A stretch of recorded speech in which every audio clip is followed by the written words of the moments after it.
They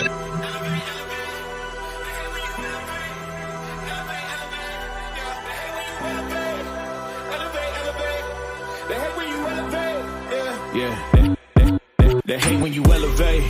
The second of losses, I'm handing them out, yeah, I had to go delegate. It feel like I'm floating, I'm lost in the moment, I swear I could levitate. They never believed that I would really fly, I had to go demonstrate. I had to set them straight. They hate when you elevate, elevate, elevate. They hate when you elevate, elevate, elevate. Yeah, they hate when you elevate, elevate, elevate.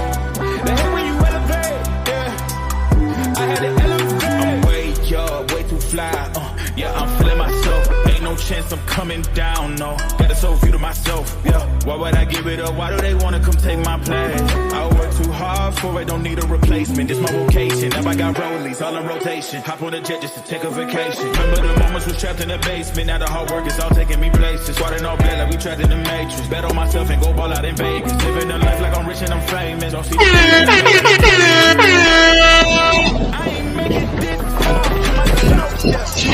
I had to prove to everybody else. I had to set them straight. Yeah, I had to ball. I'm in the mood this morning. I'm feeling some kind of way. The second of losses, I'm handing them out. Yeah, I had to go delegate. It feel like I'm floating. I really am feeling some kind of way. They never believed that I would really fly. I had to go demonstrate. Salute Mr. Big Play Bray. Yeah.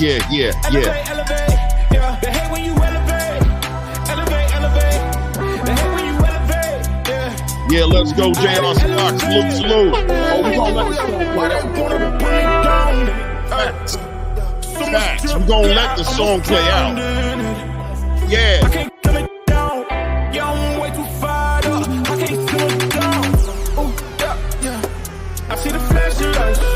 Yeah. RC.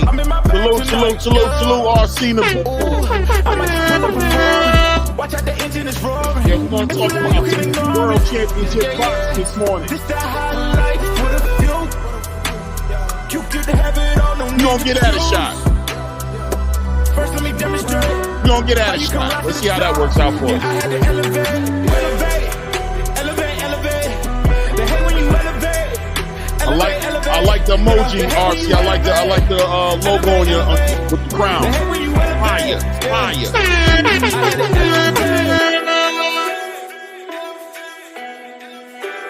We're gonna try elevating this morning. Oh, it's World Championship Boxing. It's back again. Oh, we got a new president. The second of losses, I'm handing them out. Yeah, good morning, Echo. It feel like I'm floating, I'm lost in the moment. That's why I can levitate. Oh, Echo, I'm so happy you here, Echo. From the other side of the pond. But we're gonna talk about the World Championship Boxing this morning. World Championship Boxing, Echo. Oh, we're gonna talk about it all this morning. Why not? I had to set them straight. They hate when you elevate. Yeah. Salute. Oh, I'm in a mood this morning. I feel good this morning, man. It's a different morning, right? It's a different morning. Shout out to everybody in the building. JR Spark, love this song. There's a remix by Captain Josh. Check it out. I'm gonna check it out for sure, JR. Man, the song holds some weight with me, JR. I ain't gonna lie, man. It's been a journey. We still on this journey. I really want to shout out to everybody who support this channel, this platform right here, because the idea behind this platform was an idea that I questioned myself if it really even mattered anymore in boxing. I really questioned how many real boxing fans it was really out in the space. How many people really was here to appreciate boxing on a world stage level, an international sport where the whole entire world comes together, right? Where England boxes against America, America boxes against Japan, you got the Middle East, you got Eastern Europe, you got so many different places all around the world, and Africa, they get to compete on a world stage, unlike a lot of other sports, right? I mean, even when you're talking about soccer in America, right? When you talk about baseball, football, tennis, when you think about all the sports that are going on, you know what I mean? There's only a handful of them that really provide us all around the world to be able to come on one platform and one stage and build on a sport that we all love, right? And I wondered if we were going to be able to bring that back. I really wondered if that still existed. Because, you know, shout out to every platform in the boxing space. Shout out to every platform in the boxing space that's building a platform on this sport right here. And it's bringing so many people together because of the internet, right? The internet is allowing somebody like Echo to wake up. He's getting a notification. He's over here coming to talk about some boxing, something we all can talk about. I don't know about the soccer going on in England, Echo. I don't know about a lot of the different sports that you guys got over there, but it's boxing right here. We can come together and we can build, and that's a blessing within itself. And I'm real grateful about that this morning. I always wanted to be able to be in a space where we can talk about it all, where I can be educated, where we can build. Salute to building. We're going to introduce that. If you overstand, you can put a 1 in the chat or something. You can show some love if you overstand building, man, because the debate space, shout out to my brother, man. I'm a co-host on the number one damn boxing platform, the number one news platform for this boxing space right now, a movement within itself, Blue Blood Sports TV. If you're mad. I don't know what to tell you, brother, but it's a blessing. Salute to my brother, Blue Blood Sports. Yeah, man, I woke up and I got a phone call this morning from a comrade who said, hey, bro, why don't you go up and go live, man? You're always going in the middle of the night. You're always in the middle of the night going up and doing your thing. Yo, why don't you go up right now? Just pop up out of nowhere, bro, and talk this boxing. Let's see how many people are interested in this boxing conversation. It's so much going on. There's always something going on. Why would I be up here if it wasn't nothing going on? Oh, salute to my brother, Blue Blood Sports, for putting some color in the chat. Oh, that's my guy, $10. Bless him, brother. Thank you, man. I received that. Thank you, man, from a special place in my heart. I appreciate that, brother. Thank you, man. You know what I mean? And you guys don't be scared to put some color in this chat, man. We need to build platforms like this. Platforms like this need to be built. You know what I'm saying? Shout out to RC in the building. RC in the building, man. And keep building. Oh, we going to do that, RC. Shout out. RC, I'm loving that crown, man. The RC in the crown, that's official business right there, bro. Don't change that one no time soon unless you really can find something better. Don't do it. Right? But, yeah, building. What does building mean? That means we all, as a community, are in this space building, giving our different opinions, and we're finding out information, and we're pushing boxing. We're pushing great fights. We're pushing these boxers to be their best, to achieve greatness, to achieve legacy. We're pushing them as the fans, and we're letting them know with platforms like this, we're letting them know that we watching out for you guys, man. We see you guys, and when you guys are accomplishing great things, we're paying to see that. We're supporting that. We're not with all, shout out to Jake Paul and what he brings to the table, but that's not what real boxing fans is here. We love what Jake Paul's doing. You know what I mean? He's bringing eyes to the space, but the real boxing is competition, high level competition inside that square circle. And we know the who's is who's, and we know the what of what, and we know who need to be fighting who and why. And we're going to push that right here. I promise you. An ATP Combat Media TV. We're going to push that here, however that looks. Salute to 2 Cents Boxing. We're going to push that here, man. We're going to bump heads along the way, too. But we're going to have a good time, and we're going to support all boxers. We've been doing that, and that's what we're going to keep on doing. No matter how it looks, that's what we're going to keep on doing. There's so many things on our itinerary to talk about today, but you know I had to rant. I had to go ahead and get off my chest. I might rant a little bit later, too, bro. If I rant, y'all bear with me. It might come to me. If it hit me, it might hit me. I feel like ranting, bro. You know what I mean? The Holy Spirit might hit me. You know what I'm saying? And just tell me to say something. Bear with me. Bear with me. Oh, shout out to Fly Frequency in the building who's the comrade that called me this morning and told me to do this, man. And shout out to everybody supporting this. Don't forget to show some love if you can. Let's build this platform up. I got some big ideas, man, but you know how this is. We in America. Let's see here. Echo say, yeah, everyone encourages each other to raise their standards. That is needed. To be honest, none of this fake narratives. 100%, Echo. We got to push. We got to push. And I want to push out to the people in this chat and anybody else who catches this on the replay. We need to understand what love in boxing looks like from a fan. What does love in boxing look like from a fan? Well, it looks like holding the boxers accountable, pushing them. And then when they fall short, we don't bury them in the dirt. We acknowledge them and give them respect for going out and trying to be great, for us to give us the biggest shows. We push them when they're falling short and they're not pushing themselves, and we let them know we're looking at you. And that ain't the fight for you right now, bro. That's not the chapter you are in your career right now. That's not what we're expecting to see from you. Salute to the realest 24 showing some love, some super chat in the building. Blessings, big bro. 100%, man. Blessings, realest 24. Another grassroots supporter of this channel, man. Much love, man. Much love and much respect, man. Yeah, we push them. Yeah, we push them. That's what we're going to be doing here on this platform. We're going to be celebrating. We're going to be pushing fighters. We're going to be supporting them. We're going to be putting them in the thumbnails. We're going to be talking about them every other day. We're going to be loving on them. That's what it's called. We're going to be loving on them, pause. You know what I mean? No, we're going to be loving on them because that's what we expect from them to see. And we're going to celebrate them. We're also going to celebrate them when they achieve it and when they fall short. But we're going to definitely hold them to a high standard. We're going to hold them to a high standard. So let's go down the itinerary, man. So many things going on in the boxing space right now. News is everywhere. We're going to try to get a hold of it. We're going into a crazy weekend. A crazy weekend, guys. One of the best weekends in boxing for the whole entire year, if you ask me. When you combine everything that's happening with the card on Friday night, Saturday night, we got 2 cards, right? We got Matchroom showing out with Jaron Ennis and Karen Kukajakin. Right, we've got Bam Rodriguez on that card. We've got a lot of fighters on that card. We got Raymond Ford on that card, right? And then that's Saturday night. And then Friday night we got Top Rank with Keyshawn Davis and Gustavo Limos, right? We got Troy Isaac. We got all of Keyshawn's brothers on that card. We got a Pro Box card popping off Saturday night. So we got so much to talk about, right? Oh, no, I thought you was asking me if I was snowing where I was at, RC. I guess it is because I think Spock is in Colorado, so I guess it is snowing over there, man. But we're also going to talk about the fights that happened this past weekend as well. I mean, we talked about it Monday night, but this is the daytime show, right?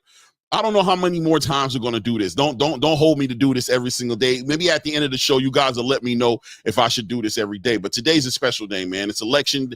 And, we got a new president today. We got a new narrative. We got a lot of things that are going to be changing. And I figured, why not change some of this boxing content creation space a little bit? Why not add a little bit of a change of pace? Shout out to all the platforms in the space that are doing their thing, man. Everybody's contributing to the space in their own way. I want this to be my contribution. I want this to be my contribution to the space. Salute to Texas 16 South in the building. I want this to be my contribution to the space, right? So we got a lot of stuff to talk about. I'm not going to lie to you because I can't hang my hat on one topic today. So we got to really go down the list and talk about this stuff. We can start, right? Well, let's start with the hot topics that seems to be out there. It's speculation. Let's start with the speculation sector of this show today, right? And one of the biggest speculations in the space right now is the news going on between Teofimo Lopez and Ryan Garcia, right? Ryan Garcia's father came out on an interview the other day, and Ryan Garcia's father never short of words, always communicating, saying things. Some people like it, some people don't like it, but for the most part, we listen to hear what he's going to say because he represents Ryan Garcia's best interest, and he'll let us know things that are going on with Ryan Garcia outside of the Ryan Garcia antics that we have to keep up with, right? The different things he says on Twitter, the different things he says on Instagram. Deciphering through all those antics can be complicated, but every now and then Henry Garcia come out and communicate to the space, and he said, listen, man, we're getting ready for my son's return. My son is returning in April, and the world can bet on that. He said it's a guarantee we're coming in April. We got a couple of people we're looking at, but we got one specific name that stands out above all the other names. And he brought up Teofimo Lopez. He said, this is the guy that we're preparing to fight in April.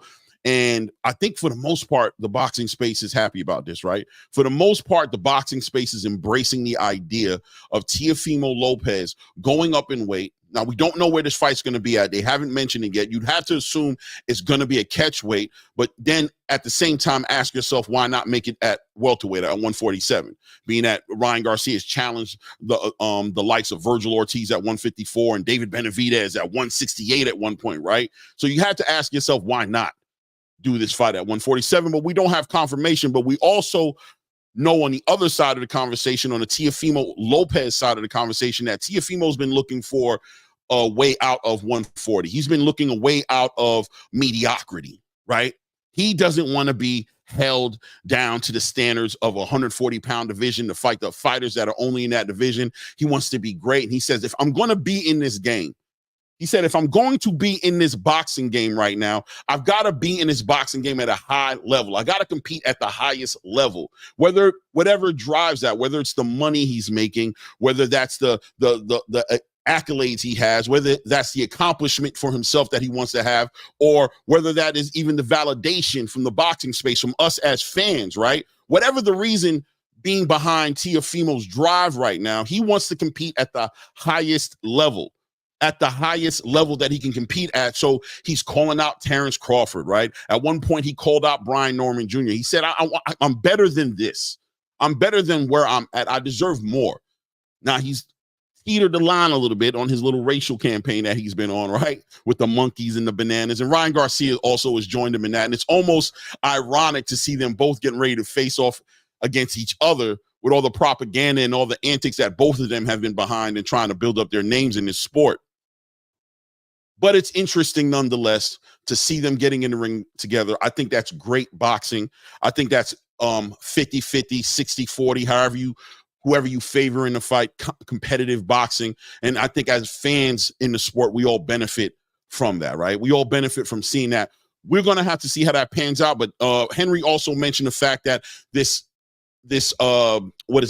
exhibition fight that Ryan Garcia is going to be involved in right now in Dubai, not Saudi Arabia, because I know a lot of people are upset they want to put on Saudi Arabia, but what difference did it make? Saudi Arabia could have just as well did it, even though Turki Al-Sheikh did say that he wasn't going to go ahead and support Ryan Garcia fighting while he was suspended. So shout out to Turki Al-Sheikh for having some standards. But look, Dubai, in the business of making money and putting on big and great events, they seem to be wanting to sponsor this. And he has an exhibition fight coming up, and I could look up the guy's name. I don't know who he is, but what difference does it make, right? I wonder what weight class he's at. Look, you know what? Matter of fact, bear with me, guys. Let's pull it up. We got time. We ain't running nowhere, right? Who is he fighting, and what weight class is he fighting? Guys, feel free to share in the chat if you know what weight class this fight's going to be at. But I am definitely going to pull it up right now. That's for sure. Let's see here. Ryan. Do we know terms should be equally playing field? Okay. Well, we got a lot. I got to get at these chats too. You guys see me here running my mouth, and I got to keep up with these chats. Let me see what's going on here. Okay, here we go. Ryan Garcia versus I'm gonna say Haber Zayani. I hope I'm saying that correct. Let's just say a weight class. Ryan Garcia will reportedly be fighting an exhibition match against Jaber Zayani in Dubai in January, which must be seen as a clever way to circumvent his 1-year suspension. There's no word on how big a paycheck he'll be getting for the exhibition, but it has to be a nice one for him to sign on. He's fighting against a 34-year-old undefeated fighter, 18 wins, 11 knockouts, 0 losses, a native of France. His fights have gone under the radar of fans. Ryan finds a way suspension, but it doesn't say the weight class. It does not say the weight class. So I'm not going to hang out in it too long, but at a minimum, it's going to be a catch weight fight. But Henry Garcia saying that this is basically going to be a warm-up fight, a tune-up fight to get him ready. And it makes sense, right? Now, a lot of people in the space are going to push back at the idea because, Ryan Garcia should be suspended. If he's suspended, he shouldn't be fighting anywhere for money, at least, right? Competing on some sort of legitimate space for money should be kind of against the rules for Ryan Garcia. But you know how it goes. What does it say here? Dante's Boxing Talk said if Ryan fight Teo, Ryan doing some these other fighters haven't done. Something these other fighters haven't done. What is it? What is it that if Ryan fights Teo, Ryan doing something these other fighters haven't done? I'm interested in that. I'm assuming you're speaking towards competitive, right? His last fight being Devin Haney, the fight before that, Duarte, the fight before that, Tank Davis. Are you talking about competing at a high level, challenging himself? Is that what you're talking about? Oh, damn. You know who's in the background, guys? Do you know who's in the background, guys? Shout out to my co-host, Ray Davis in the building. Yeah, Ray. What up, everybody? Listen, What? he's talking about Yeah. he's talking about them four kings, man. He on that list of four kings, and Okay. he's actually fighting all the guys in the four kings. He's doing what none of the other fighters have. Unfortunately, we have Tank that fought Ryan, but he had to catch weight. Devin that fought him was overweight. And Right. now we may have Teal fighting him at 175. No, I'm pretty sure they'll be fighting around 150. Um, that'll probably be Oh, yo, I did not. I'm be real with you, Ray. I didn't even think about that, bro. I didn't even think about the four kings. That is that's awesome information. I didn't even think about that, bro. But continue. yes. My bad. Go ahead. No. Shout out to Dante's Boxing because he's aware and he's out there. You know what I mean? And shout out to Mhm. him for giving us that information and delivering it like a true champ. Um, Yeah. So with the four king situation, man, Ryan would be the only person that does that. I mean, Devin has approached every fighter of the four king sector. He Mhm. approached Teofimo, which he was denied twice that fight. He's been clamoring and climbing ropes and punching monkey bars and getting knocked out by Ryan with Osterine in the system, trying to fight Tank Davis because that fight was to solidify the Tank fight. To say, look, if you do it, I can do it, and you know what I mean, I'm on your heels, bro. I'm coming for you, and that's what it was for Devin to approach this Ryan fight. That wasn't really, a lot of people knew this, but that wasn't really like a deal that he was trying to just go out there and just get the fight because Tank had it. No, he's trying to make a point just like Tank made a point. And so with all this being said, yes, Ryan would be successfully the only person to touch gloves or stand in the square circle with all the other kings of that four square crown. So Man, that is that would be awesome, bro. dope. Yeah, I that mean, would be dope. like I said, you guys, I didn't think about that. I'm sure at some point I would have bumped into that reality as I'm looking at it closer and closer. Obviously, this information just coming out last night for me. As far as not last night, the other night on Cigar Talk, but yeah, man, that's another great thing that Ryan Garcia is doing.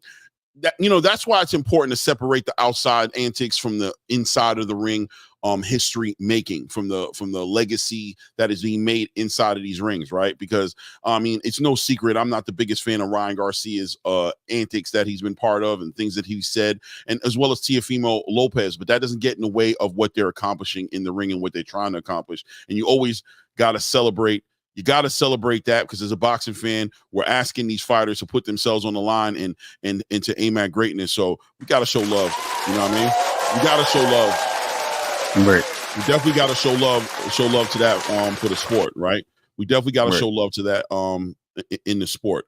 But yeah, man, what do you think about the fight though, as far as competitive wise? I mean, A side, B side, 60-40, 50-50, 55-45. What you 75-25, 70-30, 65-35. Talk to me, Ray. Talk to me. Well, we already know the competition level that Tio will bring to him. But when it comes to that A side privilege, it's going to be Ryan Garcia. But Tio wants that bag. Tio's been chasing the bag, but he hasn't wanted to make the big fights with certain individuals. Right. He only wants to make the fight with people that he believes that's legitimate, or if he loses, that these people are going to be an uphill battle. Right. Tio is challenging himself. I mean, it makes all the sense in the world to go after somebody of that stature, with the quick hands, the power, and ability to get clipped by this guy, but yet he can still put on a performance because he sees flaws. He believes if he goes up to 154 or 147 and fight a Ryan Garcia or Bud Crawford, he'll have the advantage of being a smaller fighter, but the in and out ability of the athleticism of a Floyd Jones. And I know I 100%. just spoke about this the other day, right? So he believes that that'll benefit him, being a smaller fighter and an athletic fighter. Him also having this advantage means that he's going to make a payday because he knows people will come to see this fight, whether it be him versus Ryan, him versus Bud, him versus Brian Norman for a championship title, as him making a debut at a new division. That in itself is going to bring and ring doorbells and bring people to the stages. Teofimo hasn't been he's never been a dumb, and excuse me for using that phrase, but a dumb fighter. He's never been somebody that didn't have an outlook or a take on something that he believes he can get done, and have the ability to bring in some revenue. The thing is, Tio wants to be part of the elite class. He's now chasing, which we always said. He's already put legacy out there. He also wants some money. He believes that he's not getting his just due. He's been in the game for a long time, and he's seeing other fighters melt the pot. He feels seeing them grab all this gold at the end of the rainbow, and he's not a part of it. So he's on board and on record of saying, I want this money that they're getting.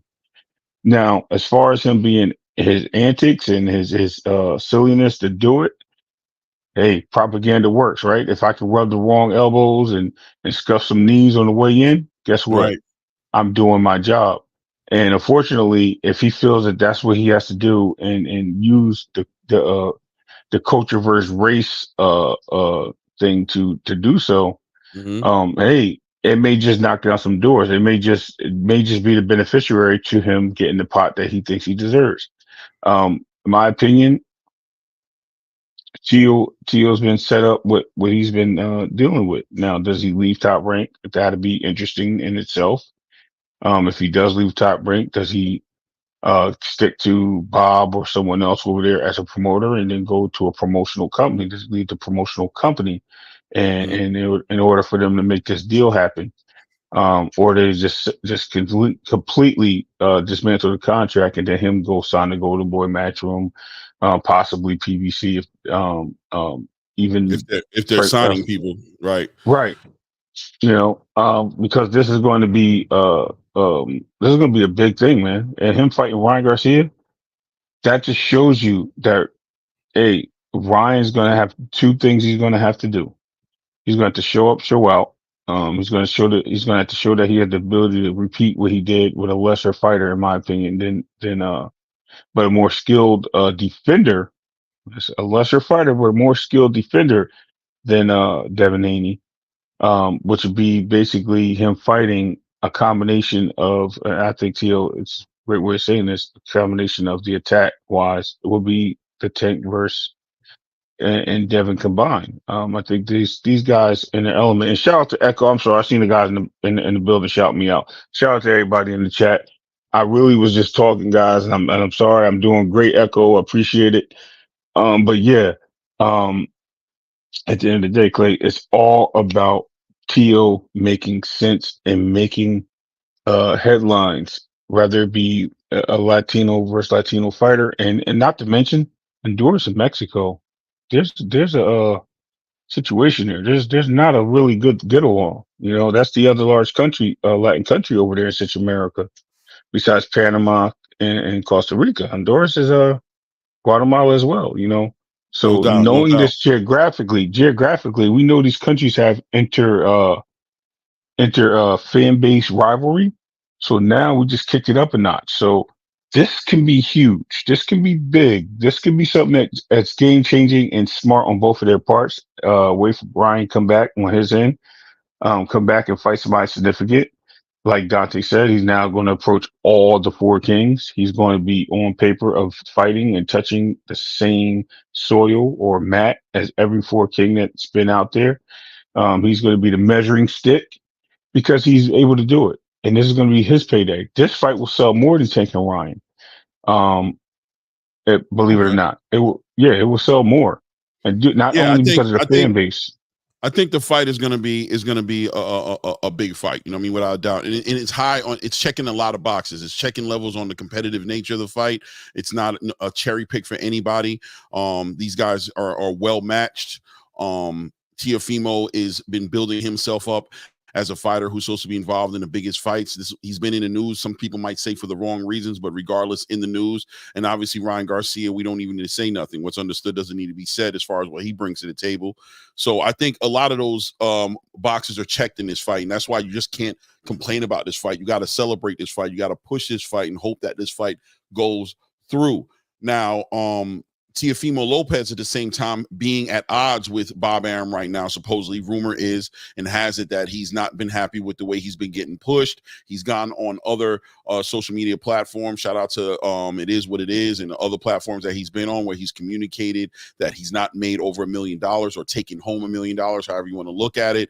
And he's looking for that big payday. He's yet to actually touch a pay-per-view event and headline it, no less even be on it and build up his market value in that area to at least test his market value for himself to see if this guy really translates over into pay-per-view sales, into star and test his real star power, right? So against Ryan Garcia, what a standard, what an adversary, a dance partner to put yourself in the ring with and across from is going to give you your best chance to build your star power. Now, having a great performance just adds to it. But I do also want to go back to what you were saying, and I thought that was a very interesting part of this whole entire equation as well, as far as where Teofimo ends up landing. If he is going back and forth with Bob Arum and having issues there with the way he's being promoted, is Bob Arum going to still be in the picture and help to cross the street, quote unquote, as people like to say, and help Teofimo get in the situation? Because it's going to be on Goldenboy's terms. Like we said earlier,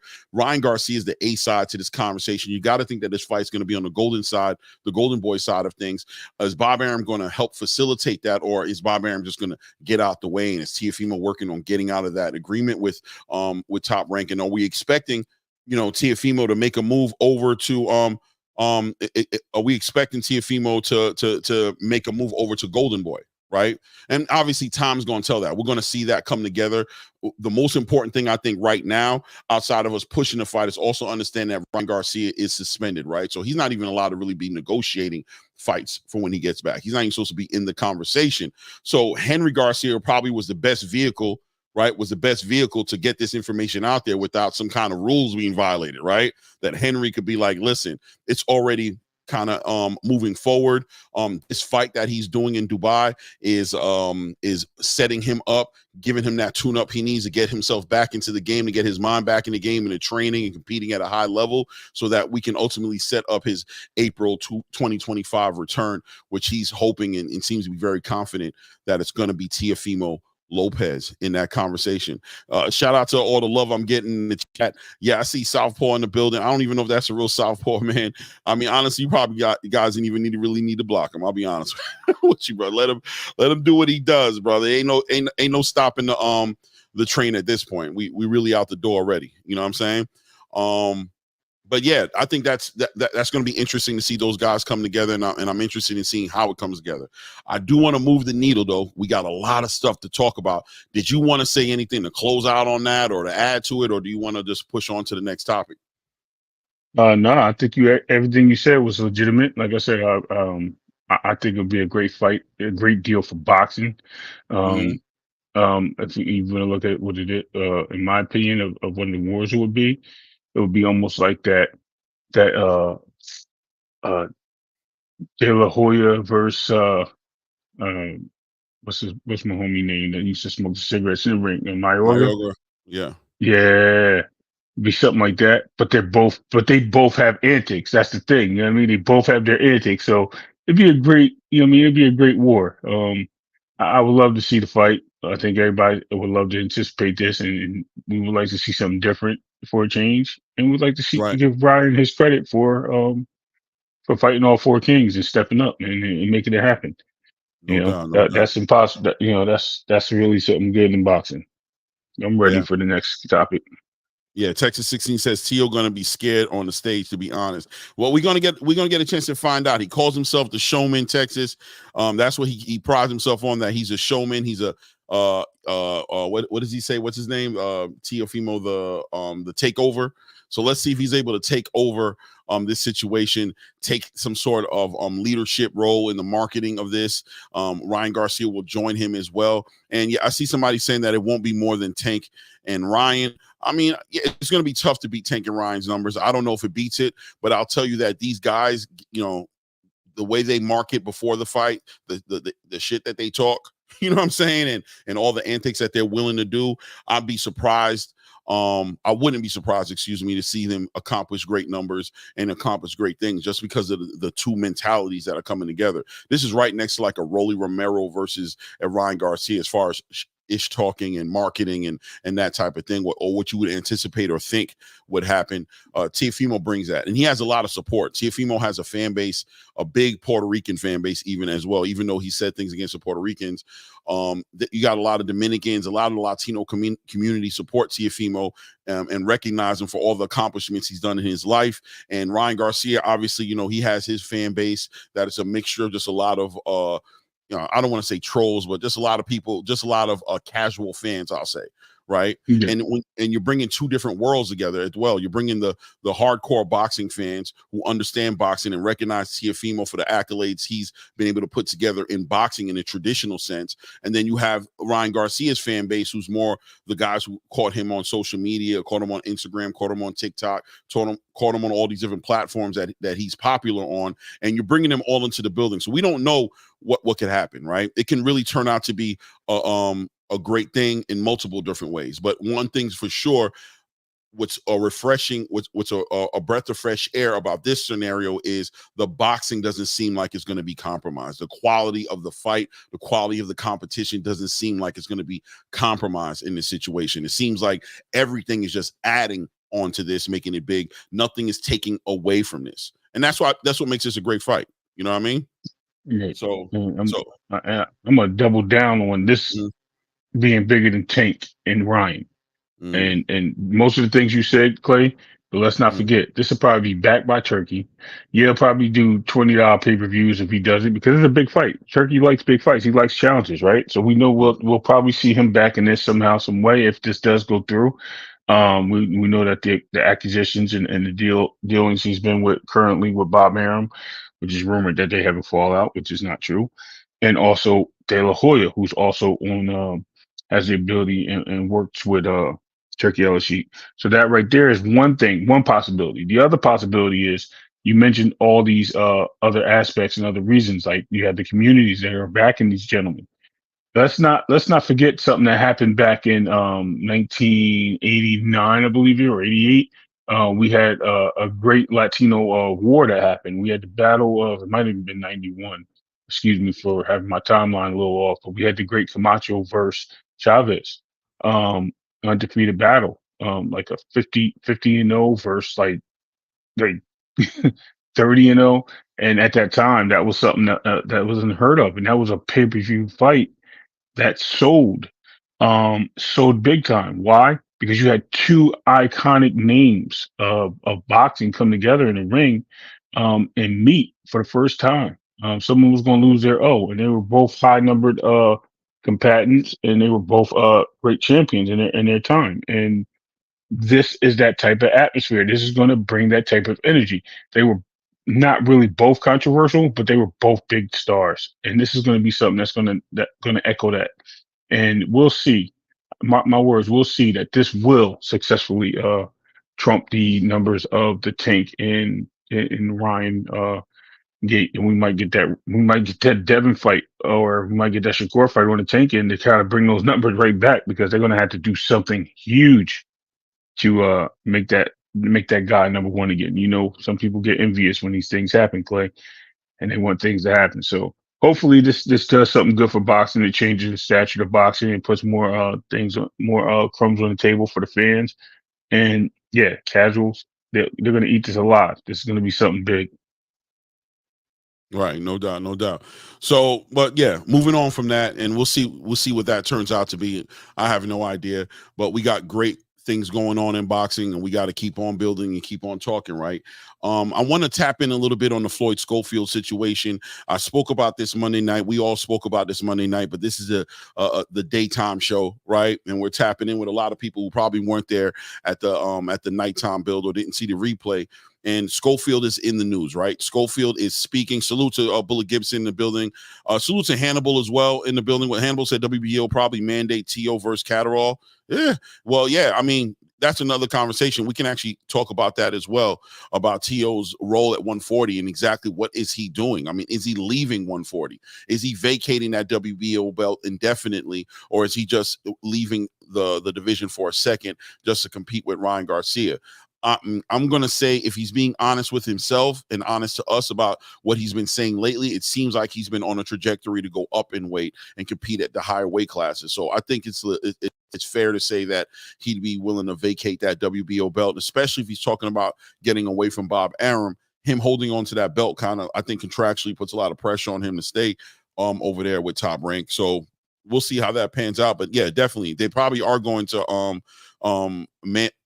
put that mandatory out, probably mandate that fight, as Jack Catterall, I think, is in line, right? To make that fight happen. Also, we still got to remember Arnold Barbosa and Jose Ramirez, who are also getting ready to fight as well, and they're supposed to have their hat in that race as well. But yeah. But moving along, let me see what Echo said. Ross Scott, how you doing? Ross Scott in the building. Salute, Ross Scott. What's good, family? What's good? Moving on to this Floyd Schofield conversation a little bit, and I think we'll just be light on it because we talked about it in an in-depth way. But at this point, right? At this point, it seems like Senior has gone out and done interviews. He just recently did a video interview with Fight. I want to say not Fight Hub, but was it Fight Hype? Regardless, Fight Hub, right? He just did an interview and spoke on the way he looked at the fight with Schofield and compared Schofield to young fighters before him. He compared him to Bernard Hopkins. He said it was a close call with Floyd Mayweather and a bunch of other fighters that started off as young fighters, not being that experienced and that experience getting the best of them and certain things being exposed in them early in their careers, but still being able to move on and have great careers. Didn't take didn't take the step back, really just were able to fix it as they move forward, but kept the competition at a high level and ended up being great fighters because of it. When we're talking about Floyd Schofield, for me personally, it does feel like earlier in Schofield's career, he was very promising. We saw him as a very promising Kid Austin was a very promising fighter. And I don't want to say that in the past tense as if right now he's not a promising fighter, but I guess that pushes more towards the question, which is he no longer a promising fighter, right? And in other words, has he digressed? Is he not what we thought he was, or did he just get off? Has he just been derailed a little bit and gotten off the path of the bigger picture, and he needs to just be brought back into the right mindset to go ahead and become promising again? What do you think about Schofield's career at this point, now that you've seen him in the last couple of performances? He got sat on his pockets for the first time in his last performance. It did seem like there were communication issues between himself and his father, right? It looked like there was just a whole lot of disconnects going on, and it just wasn't his best performance. Did that performance he had Saturday night speak to his future as one of the highest level competitors at 135? What do you think of him at this point? Ooh, I love this. So this is going to be a great analogy. I think we're looking at the tale of two cities here. I think we have a father that wants to be in the spotlight, and we have a kid that wants to be a star. And each one of them have the same passion, like father, like son, right? So they have the same passion, but they have different stages they want to do to get there. Dad wants to get the accolades. It seems like he wants to get in these big fights so he can get the accolades and get his son's name recognition out there and push him, get a push start on his career into a better spotlight, and feels that that's the path to take. Where the son is like, hey, I want to be this exciting fighter. I want to go out here and get as much money as I can and fight whoever's in my way. I don't care if I want to stop them. I want them to put my name out there as one of the biggest and best stars in the division. I want to make major paydays. So it seems that we have the two sides of the street. We have one that wants legacy and one wants the bag. That's how I see it. That's what I've been looking at. And what this going on is, it seems that there's being a clash there. The kid's probably like, hey man, look, I want my own money. I don't want to keep using your money. And dad's like, look, we got money, man. Let's just go out here and get these belts. And now it's starting to show. He didn't seem too thrilled that the way he won, and he has this thought of, I'm going to still be this fighter. I mean, he had a great guy in his corner. He didn't even take Shields' advice, as his dad had to lean into Shields to ask him, hey, what do you think we should do here? Which is something weird in a way, because he could just be like, hey, Shields, get in here, and let Shields jump in the ring at that point. and him take a look and talk to him, see if they can change the trajectory. This kid is not looking to listen to anybody else. He's looking to be on the stage and show people who he is. He's fighting more currently like a YouTube fighter instead of a professional fighter. And don't get me wrong, they're sanctioned too. They are professionals, but you know what I mean? He's looking to more entertain the fans than he is to go out there and really value the fan base's look on him as he's a pro boxer. Floyd Jr. is really the person, or Kid Austin, I should say. I'll separate him by Kid Austin and Floyd. Kid Austin seems to just have more of his hunger is not, it just doesn't seem that it's there anymore. It seems like he's been overwhelmed with living in the shadows of his dad talking, and then he wants to come out that shell. As for his dad, he wants his dad to stop rambling. His dad wants to be the guy, the voice box. He wants to be known. He wants to have all the accolades, all the scuffs, and take the ownership of what his son has accomplished. And his son doesn't like that. And you can see it. It's definitely a battle. Like I said, a tale of two cities from the same boat, man. It's just like, it's kind of crazy when we look at this, Clay. Right. I agree with you, man. Shout out to Echo in the building. Echo says he's still learning, and the experience of that fight can help if he and his dad are honest. But to have Ronnie Shields in the corner and not use that wisdom is not good. And Echo, I definitely feel you on that. I think you spoke directly to two important things. Salute to 2 Cents in the building. You spoke to two very important things, and it's like you're reading my mind, right? I did feel like that fight was competitive to a degree, but more importantly, it was an experience that he should be learning from. He got sat on his pockets. He was reckless. He saw what happens when he leaves the game plan and he goes rogue and does something outside of what the people in his corner that are hired to coordinate and guide him and coach him through these rough times, what can potentially happen. And he had to learn from that, and he should learn from that. But I think another important thing of what you said here, Echo, is about the honesty.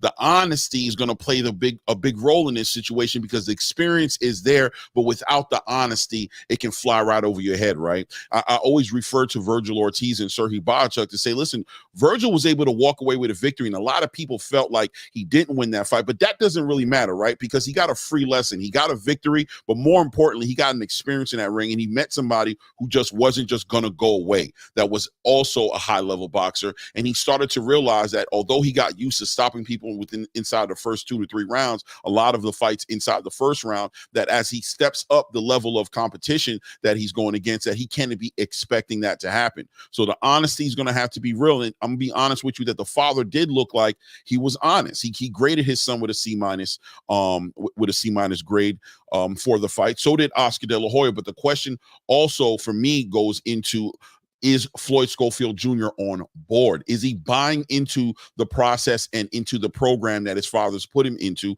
He was not listening to the father. So it's like, all right, if you're not going to listen to him and he doesn't have your ear, and I say this to my kids all the time, right? I say it's one or two things. You're either going to take my guidance, right, my experience, or I'm going to let you go into the world and I'm going to let the world have at it with you, but I'm not going to save you, because that's just not going to help, right? So it's either you're listening to me, or you're going to have to learn through trial and error, through your own experiences, or like, the old folks used to say, I'm going to leave it up to God. You know what I'm saying? I'm going to let you and God figure it out, but I'm not going to get in God's way, right? And intervene in the lessons that are there for you to have when I don't have your ear anymore. And does Floyd Schofield Sr. have his son's ear at this point? And if he doesn't have his ear, the selfless thing from the outside looking in would say to do is to move out of the way, right? Let's move out of the way, allow Ronnie Shields, this high-level trainer, and this goes to the third part of what I saw here and what Echo said that was profound. He said, but to have Ronnie Shields in the corner and not use that wisdom is just not good, and I have to agree with that.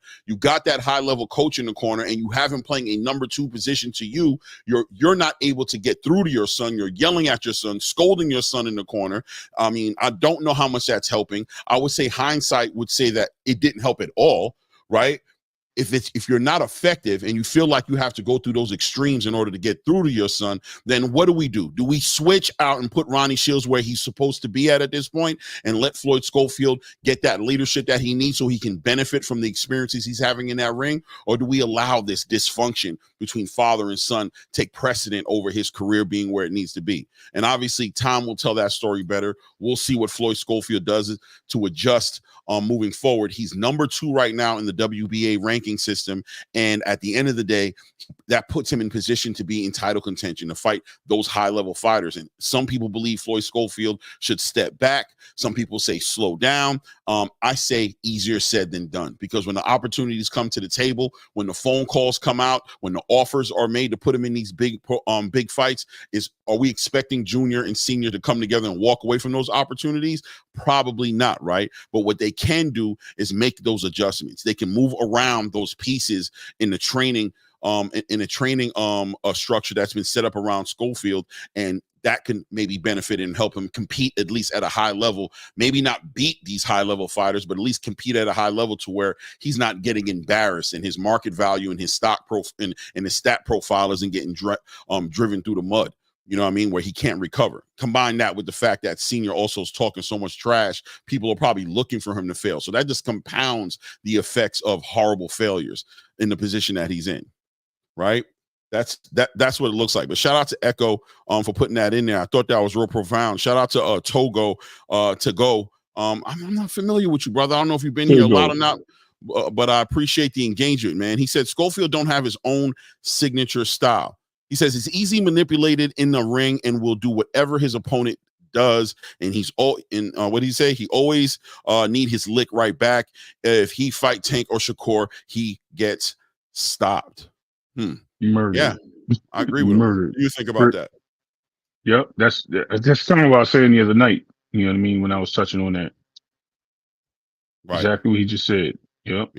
Yeah, man. I agree, man. I can't lie to you, man. He does have to, when you say Schofield doesn't have his own signature style, I think that is a profound statement, right? And I'm gonna tell you why I agree with that statement so much. Identity crisis is something I talk about a lot on this channel, right? I've definitely spoke about at least 4 or 5 times, right?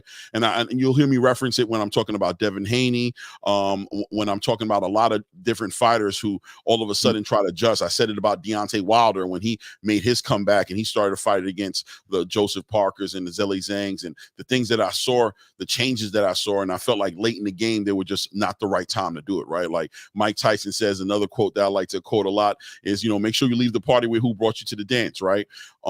Floyd Schofield doesn't seem to have a signature style, I think is the truth, right? He's not, he went from boxing puncher to complete puncher, jumping into hooks, jumping, flailing left hooks and right hooks, and, being super athletic in there and leaving himself open to a lot of shots because he's trying to, knock down competition he doesn't believe belongs in the ring with him.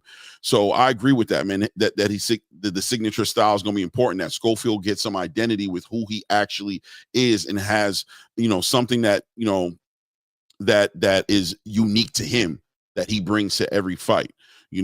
And you said he's easy manipulated in the ring and do whatever his opponent does. I agree with you. He does look like he's there for the bait and switch. He looks like if somebody gets aggressive with him, his first instinct is to react to that. He doesn't know how to slow the fight down and take the fight away from the opponent yet. You don't see him taking the fight, the opponent's fight away from them. Like, no, we're not fighting that way. We're going to fight the way I want to fight. And this is how we're fighting, and learning how to set that up and get that back on program when it gets out of hand. He just wants to out opponent the opponent. I agree with you, man. And yeah, and I definitely agree with the last part. If he does get in the ring with Tank and Shakur, I'd be lying to sit here and say that I put any favor on him to win those fights. All the favor goes to Tank and Shakur. They're way more experienced. Shakur has way too much poise and way too disciplined in his defense. And Tank is just there to the cost, the price that you're going to pay against Tank for the mistakes that he was making in that fight are going to be the mistakes that'll honestly just stop you, right? Shakur might not stop you, but he'll embarrass you. But Tank will straight up, flat out stop you. So, you just got to work on those things before you get in the ring with those guys, for sure. For sure. Let's see here. I want to move on from the Schofield conversation as well, but I want to close it out. Not necessarily close it out, but let's move the conversation in under the Schofield conversation still into as far as what his next move is going to be, what makes most sense for Schofield in the position that he's in right now.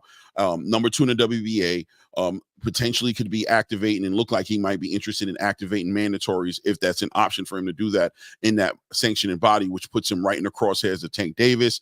You see him going back and forth with Shakur Stevenson, and Shakur pretty much saying that, Shakur pretty much saying, listen, that can happen. I'm willing to make that happen. Right now, we know that Shakur is also tied up in supposedly putting a fight together with William Zepeda in February. There's cards coming out right now that Turkey's putting out where you see it already on the card. And after that fight, people, I think, are assuming that Shakur and Tank Davis are supposed to be, hitting the crossroads and finally figuring that out. But if that fight doesn't happen with Tank Davis for whatever reason, Shakur does seem like he's open to fighting with Floyd Schofield. Those are two huge opportunities that could be inside of the next 365 days. One of those opportunities very well could come to fruition for Floyd Schofield. What do you see as his next best move moving forward? I would assume a tune-up fight of some sort or some stay busy fight has got to be in the conversation. And who do you see being in front of him, being a good opponent for him at this point? Well, here's the funny thing. He was supposed to have this mega fight this last card, which should have been H2O, but unfortunately H2O got clipped, right? So this would have been the showcase fight for him, which he probably would have lost that fight because the way he fights, H2O probably would have outschooled him, unless he got clipped or something. As far as him fighting somebody next, I mean, Zepeda probably he's going to be tied up, which would have been a great fight. And I've seen that somebody had put that in the chat. By the way, Hannibal did. Shout out to Hannibal. And shout out to Ross Clot, man. I ain't get this shit to shout out to him, Clay, like you did. So shout out to Ross Clot, my brother. You know what I mean? Them bums out there, AK Crowder in the building. Salute. You know what I mean? I just want to make sure.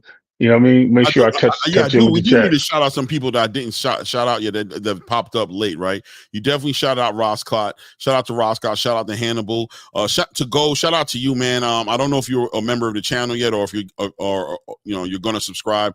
Appreciate you being here. Shout out 2 Cents, not the 2 Cents boxing that we know. She came in earlier and I shouted her out, but actually 2 Cents from Greg Hackett's channel.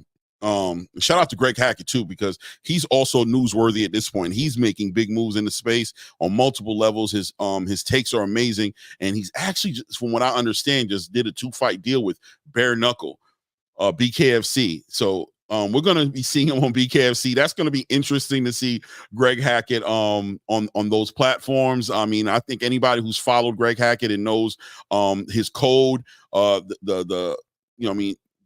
the code that he stands on, I think you'll know that this is very interesting to see Greg Hackett be in a conversation of a bare knuckle fight. That's interesting within itself, something I can get behind, something I can cheer for, be a fan of him on that platform. I think that's going to cross over that. Believe it or not, I just think like him being on that platform is going to cross a lot of boxers over into that platform, just following him. Right? Just following him and supporting him. Yeah. I think it's going to be interesting to see how that comes out.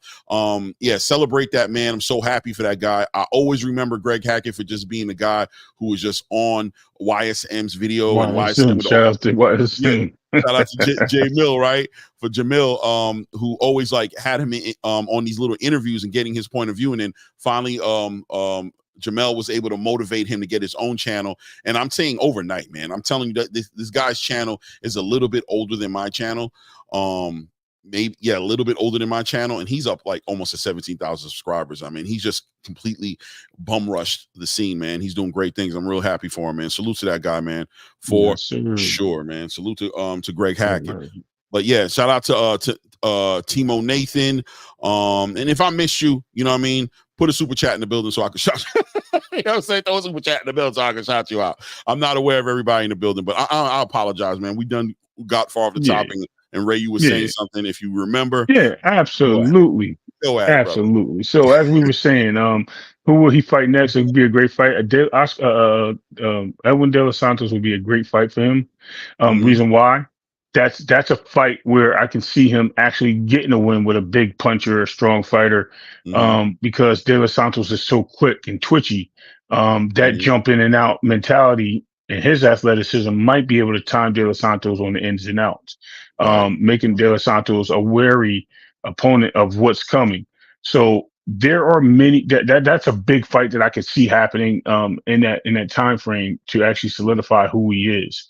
And moving into the next fight. But as far as the top 5, top 8 fighters, I don't see him really dominating anybody in that division or even getting a win, man. It's like he's human. He showed he's human. Mhm. He didn't show that he had the programming of a robot, man. He doesn't go in the gym and work on things and then brings it into the ring. What he does is he goes home, he works on things, and it's just like he's like training. Like he just goes out there just to go into the gym just to train. Like he has no dedication to learning and tricking and doing certain things into the ring and picking up different ideas and studying his opponent and how he should fight his opponent. Like Mhm. I think we talked about, you got a guy that walks straight to you, man. Like all you had to do is just throw your hand out, bro. He'd have ran into something. But nope, Right. you don't want to do that. You don't want to do that. You want to go in there and try to discombobulate the bro. And guess what happened? You got clipped because you were being overly aggressive. Right. He doesn't have a turn off switch. He has to have a change in the plan, a backup plan, you know what I mean, A, B, and a C in the ring. He just doesn't have it. And he doesn't see or adhere his corner, and that's detrimental to him. Um, at the end of the day, man, we already know what it is. I mean, at this point, Floyd Schofield's name is going to be in the books until his next fight. You're only as good as your last fight. We say this all the time, Clay, and this is just one of those moments. This has been the last 2 years have been the most I think I've seen in boxing where it's been disappointing on the stars. And I don't mean disappointing and we haven't been excited as fight fans. I mean Mhm. disappointed as the stars not living up to their expectations or not doing the things that we expect them to do. So this is just another one to throw in the ball in the candy dish, bro, because it ain't sweet, unfortunately. Salute to that, man. Man, I agree with you. I absolutely love the Edwin De Los Santos fight for Floyd Schofield. I think that he has to protect his position now as well. So, the art of matchmaking comes to the surface in this conversation now, right? Because Schofield, no matter what anybody wants to say, and I know people, we want to just keep the conversation. He's not ready. Okay, but it doesn't matter at some point about how ready he is, because as much as he's not ready, he's in position. Right. And, you work your whole life coming from the humble beginnings that this family's come from. When you hear about them sleeping in hotels and being homeless, they worked towards getting opportunities and being in a position that they're in. So they're not going to let go of the opportunity to be properly developed in front of the boxing space. They're going to work with the lemons they have, and they're going to make lemonade, right? They're going to make it happen from where they are at. So they need to protect their position, in my opinion, right now. Where they're at, the number 2 spot in the WBA needs to be protected. Those opportunities are going to come, and when those opportunities come, you have no choice, in my opinion, but to take them. I mean, I'll give you a perfect example. Right now, Matchroom Eddie Hearn has Diego Pacheco. Is it Matchroom who has Diego Pacheco? Is he Matchroom or is he? Yeah, Diego Pacheco is Matchroom, yeah. He's Matchroom, right? So Diego Pacheco Yes. right now over there with Matchroom, he's in position right now to potentially end up being in the Canelo sweepstakes, right? He has big fights that he can get involved with. And people were asking him before, they said, are you ready for the opportunity? And Eddie Hearn said, listen, it doesn't matter if he's ready, because if the opportunity comes, he's got to take it. We didn't work this hard to get here and not take the opportunity. So what we're going to have to do is we're going to have to make sure he's working hard in the gym, make sure he's closing as many holes as he can, get him decent matchups to keep him active and have him developing as much as we can, so that when he finally gets that call, whatever we have, we can work with, right? So Floyd Schofield Jr. and his team have to accept the fact that they're in position, and going backwards, in my opinion, just really isn't a voluntary option. Right? I don't think so. Not where they're at. I love Edwin De Los Santos. I think Edwin De Los Santos keeps Floyd Schofield very honest and can very well beat Floyd Schofield. I'm sure some people in the chat might say they expect Edwin De Los Santos to win that fight. I think that's a 60-40, 55-45 type of fight. You know what I mean? I am leaning towards Schofield to win that fight. You put him in position right there to keep him honest, and then hopefully the timing is right, and then when an opportunity pops up, he stays available. I also like another fight for him, that if he was going to get some money for it, if he's able to get on a turkey card and get that international look, get that his market value pumped up on an international level, I like Mark Chamberlain.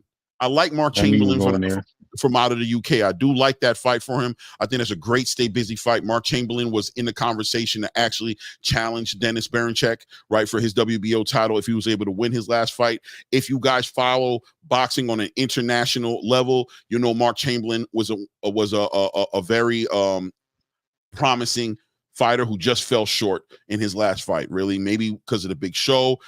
It's also turkey cards. You have to factor that in now. When somebody loses on a turkey card, you don't just throw them away because you know turkey's putting them against high-level competition and that they very well can lose, and them not being undefeated because of a loss on a turkey card shouldn't take away from that fighter's value, because you know how the matchmaking is happening over there, right? I think Mark Chamberlain's a high-level fighter. I thought a lot of him. I wanted to see him come over here in the U.S., and I wanted to see him compete against the Shakur Stevensons, the Tank Davises, the Vasily Lomachenkos. I didn't favor him necessarily to win any of these fights, but I thought he was going to challenge all these fighters on a high level. So I think that's another fight for Floyd Schofield, and a lot of money involved in it if he can get on that turkey card and get across from him. But I like Mark Chamberlain. I like Edwin De Los Santos. And obviously there's another fighter that people are going to say it's too early for him. But once again, he's in position. He's at the number 4 spot right now in the WBA rankings. And that's none other than the highly decorated amateur Olympian fighter of Andy Cruz. He's there.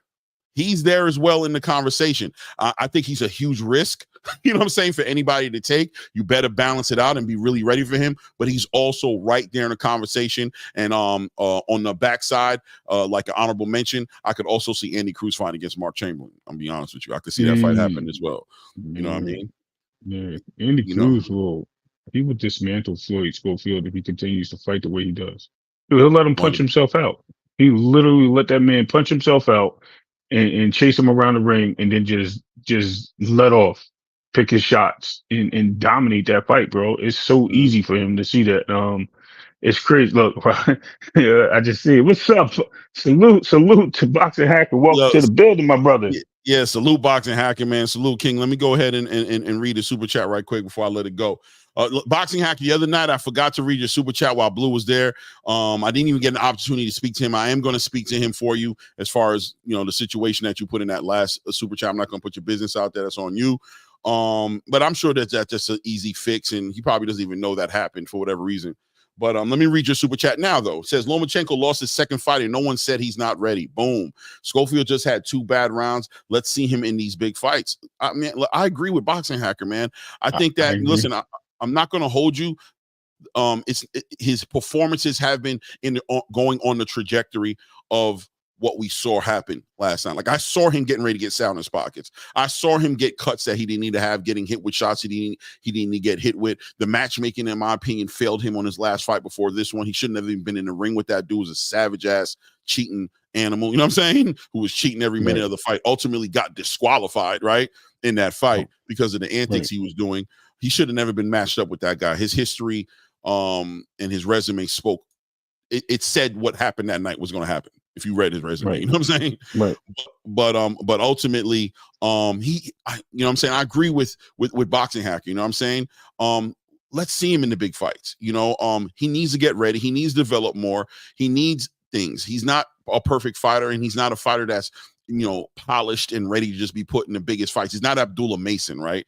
And Abdullah Mason himself has to develop as well, but he's not as promising looking as Abdullah Mason because he does seem irresponsible and reckless. But, you know, he's earned his position, man. He's that number 2 up there, and I expect him to take full advantage of it. If the opportunities are put in front of him, I expect him to take advantage of those opportunities, you know, as best as he can. And I'm going to tap in on some history. You know, I like making comparisons. I think he does need to take on some easier. I don't think he jumps right in because we're going to see, we can see this guy going and turning his whole career around, get into a fight that's a scuffle and getting a reality check. If he does not learn from the past fights experience and he doesn't move forward with somebody that he just picks up a fight with and gain from that experience, such as like you just said, De Los Santos or your boy from England, Mark Chamberlain. I know you love Mark Chamberlain, bro. That's crazy. I love him, but I like, you know what I mean. You respect it. Yeah, you respect his character, fighter, man. I like him, man. I like what he brings to the boxing space. Well, I don't want to cut you up, but let me just shout out to Warrior Class 3. Shout out to Anthony Robertson. Who else did I see that I didn't see before? I'm trying to keep up with everybody. We're getting some love. Yeah, there's a Michael somebody in here. Shout Yeah, and shout out to Brown Hornet as well. Let's see, Michael James 616. Shout out to you, brother. Tone Dev, shout out to you. And if you know, once again, if I didn't catch you, my bad. I'll put it in the super chat. Put some color in the super chat, and we'll shout you out then. You know what I'm saying? And shout out to Fly Frequency. Oh Fly yeah, Frequency in the building too. My Fly brother. Frequency is the reason why this live just happened right now, 100%. So you guys can thank him. He's literally the one who called me up like, brother, you need to jump up there today. It's no way to do it. Man. So shout out to Yeah, Fly boy. Frequency. Let's get the lights up as well. And if you haven't subscribed to the channel, do not forget to do that before you leave here, guys. Don't just step in and don't show me some love and subscribe to the channel. But I'm sorry, I don't want to get off the point. You were cooking, Ray, and I want you to forget. Yeah, absolutely. So him going into one of those fights as a tune-up or just a prep fight for a big fight, which would be great. To answer Boxer Hacker's point, would be great as long as he takes something that's going to build his confidence. You don't want him going in there and being the Fernando Vargas of the division. Right. You don't want somebody that goes 17-0, 18-0, 19-0, 22-0, get a belt and then get floored and then don't know where he's at. Then go into the next fight and gets floored and then goes into a fight, wins a couple here and there, and then gets floored again. We don't want that because that dude, after he lost that first fight, he did nothing but move up in weight and challenge for different titles. Fernando Vargas was not that guy. We don't want to see that with somebody like Floyd Schofield. We know it's a tough division. We know there's been some game fighters out there. Why not put yourself in a position to beat one of these A fighters instead of one of these S-class fighters and dominate the A fighter first? You know what I mean? Get out there and make it happen. But hey, with everything happening, we'll see how everything moving forward goes. And me, I can even say, hey, you want a tune-up fight? There's a guy that dyes his hair out there that wants to move back down to 130. He was calling you out down there. Boy alone. If you don't leave that boy alone, leave that boy out of this conversation. Don't start your shit this morning, brother. Please leave that dude out of this conversation. I will not even say his name. Let's let it remain nameless. You the worst, bro. But you're gonna find a way to bring this dude up, bro. One day this dude gonna do something great, and I know that's gonna be your day. When that happens, you're gonna be up here. I'm gonna probably just give you the first half of the show just to get out because you've been saying his name for so long. I'm not trying to hate on the brother, man. Shout out to Chris Colbert, man. I hope everything works out for him. He figures it all out. You know what I mean? I do need him to get winning again and get focused and all the above. You know what I'm saying? Shout out to Chris Colbert for sure. Little B Hop. Yeah. No, I don't want to see that fight. Gotta give him some accolade, though, man. Gotta show the brother some love. You can show him some love, bro. It's all good, man. That's why I had to say his name. I felt like I was hating a little bit, bro. I didn't even want to go out like that. I wasn't even trying to hate, brother. You know what I mean? I wish everything great for him, for real, man. But yeah, so yeah, man, Schofield moving forward. Let's see what his next fight's going to be. Development is going to be something we're going to be watching for. Let's see how many of these holes he can close. It's definitely going to be a battle. It's going to be a balancing of matchmaking is going to play a huge role in Floyd Schofield's career right now, because I agree with everything that you said and everybody else said as far as the what's actually on the table, what he's actually risking. He is risking his career. He has a lot of hype behind him. His father is not a quiet promoter or a trainer. He's talking directly to Tank Davis bad. He's talking directly to Shakur Stevens bad. He's talking directly to Abdullah Mason, directly to Keyshawn Davis. They're talking to all these fighters as if these fighters know. They're kind of like painting him as the Martin Bacoli of the lightweight division, right? Like this guy who has this legacy of putting beatings on people in sparring sessions with 16-ounce gloves, and people, because of that, not wanting to fight him on purpose. They're painting this picture of him and they're putting a lot of hype behind him. And it doesn't seem like right now, presently, it's benefiting him, right? It looks like it's putting him inside the crosshairs of the devil right now. And the devil, you know what he come to do? Steal, kill, and destroy, right? So he has to pay attention to that. We got to see what the matchmaking looks like for Floyd Schofield, and see what's the next best step for him, because in any given Sunday, the door can knock and destiny could be at the door saying, it's your time. It's your time, right? So So let's see how he handles all of that. You know what I mean? Salute to Dragonfly Jones in the Jones in the building. Salute, King, man. I appreciate you being here once again, guys. I hope we are. I haven't checked the likes, but I hope we're getting the likes up in here, and the likes are matching the amount of people that are in here, which it is not. I just want to put that on record. The likes are not matching the amount of people in here. So let's get the likes up. If you haven't subscribed, go ahead and subscribe to the channel. I want to move forward, Ray Davis. I want to move forward because another fight that happened this weekend that we saw that people aren't talking about a lot, but says a lot about what's going on at 135 is Raymond Moratala, right? Raymond Let's talk Moratala, about it. who's in the conversation to get himself a title shot. He's ranked high in the WBO rankings. People believe that he should be next against Dennis Berinchyk. Also in the conversations of depending on what Vasily Lomachenko does, because retirement is also in the conversation. There's rumors of Vasily Lomachenko possibly entertaining retirement from the sport. That would put an IBF belt vacant in the lightweight division, and obviously we can't have that. I would assume that the IBF would be trying to sanction some sort of title eliminator or title fight, maybe put Vasily Lomachenko in recess and maybe have like a interim title fight, or maybe Vasily Lomachenko, like I said, just indefinitely retires and then that vacates the belt. So Raymond Moratala just came off of a good victory, and we also want to reference that his last 2 or 3 fights they were pretty lackluster, right? They weren't really all that. I'm talking at the same time trying to pull up his record because I want to bring up those fights as well. But he did have a great performance on Saturday night. He got rid of his opponent inside of 2 rounds. Dominant performance. Robert Garcia, potentially trainer of the year, is representing him and doing great things with his fighters. He has Bam Rodriguez coming up this weekend. He got Raymond Moratala. He got Rayo Venezuela championship belt. He's doing great things all around the year, right? Virgil Ortiz, all those things are going on. So Raymond Moratala is definitely right there right now. His last fight against Tevin Farmer, who, interestingly enough, we can talk about that a little bit as well, as far as how interesting it is that Tevin Farmer gets another opportunity to go in a title eliminator fight against William Zepeda, right? Or some sort of a fight like that against William Zepeda. And he was able to walk away with a victory like that. Who knows what opportunities are in front of him. And then in front of Zolasani and Donjani. I hope I'm saying his name right. Both those fights went to decisions, and they were just lackluster fights. It seemed like he wasn't on rhythm, but he brought it right back against Jesus Perez and was able to stop him inside of 2 rounds.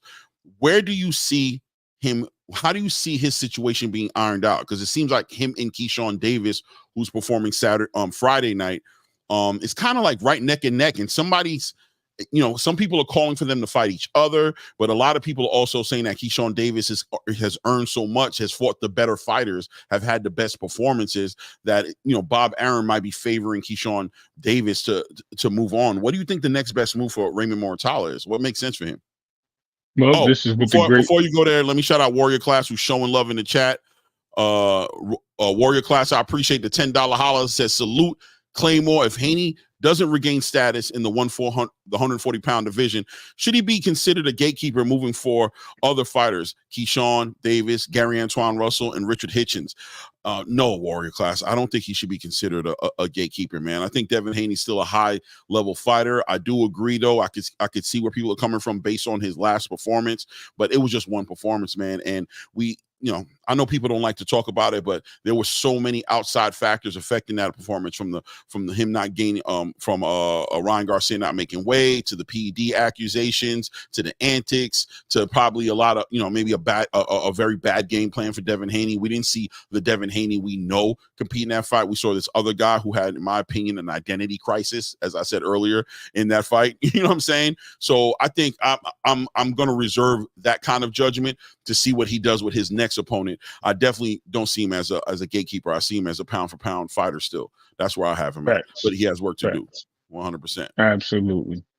You know what I mean? To answer your question right. Oh, go. You want to I was going to say Raymond Moratala, right? Yeah, go ahead. Yeah.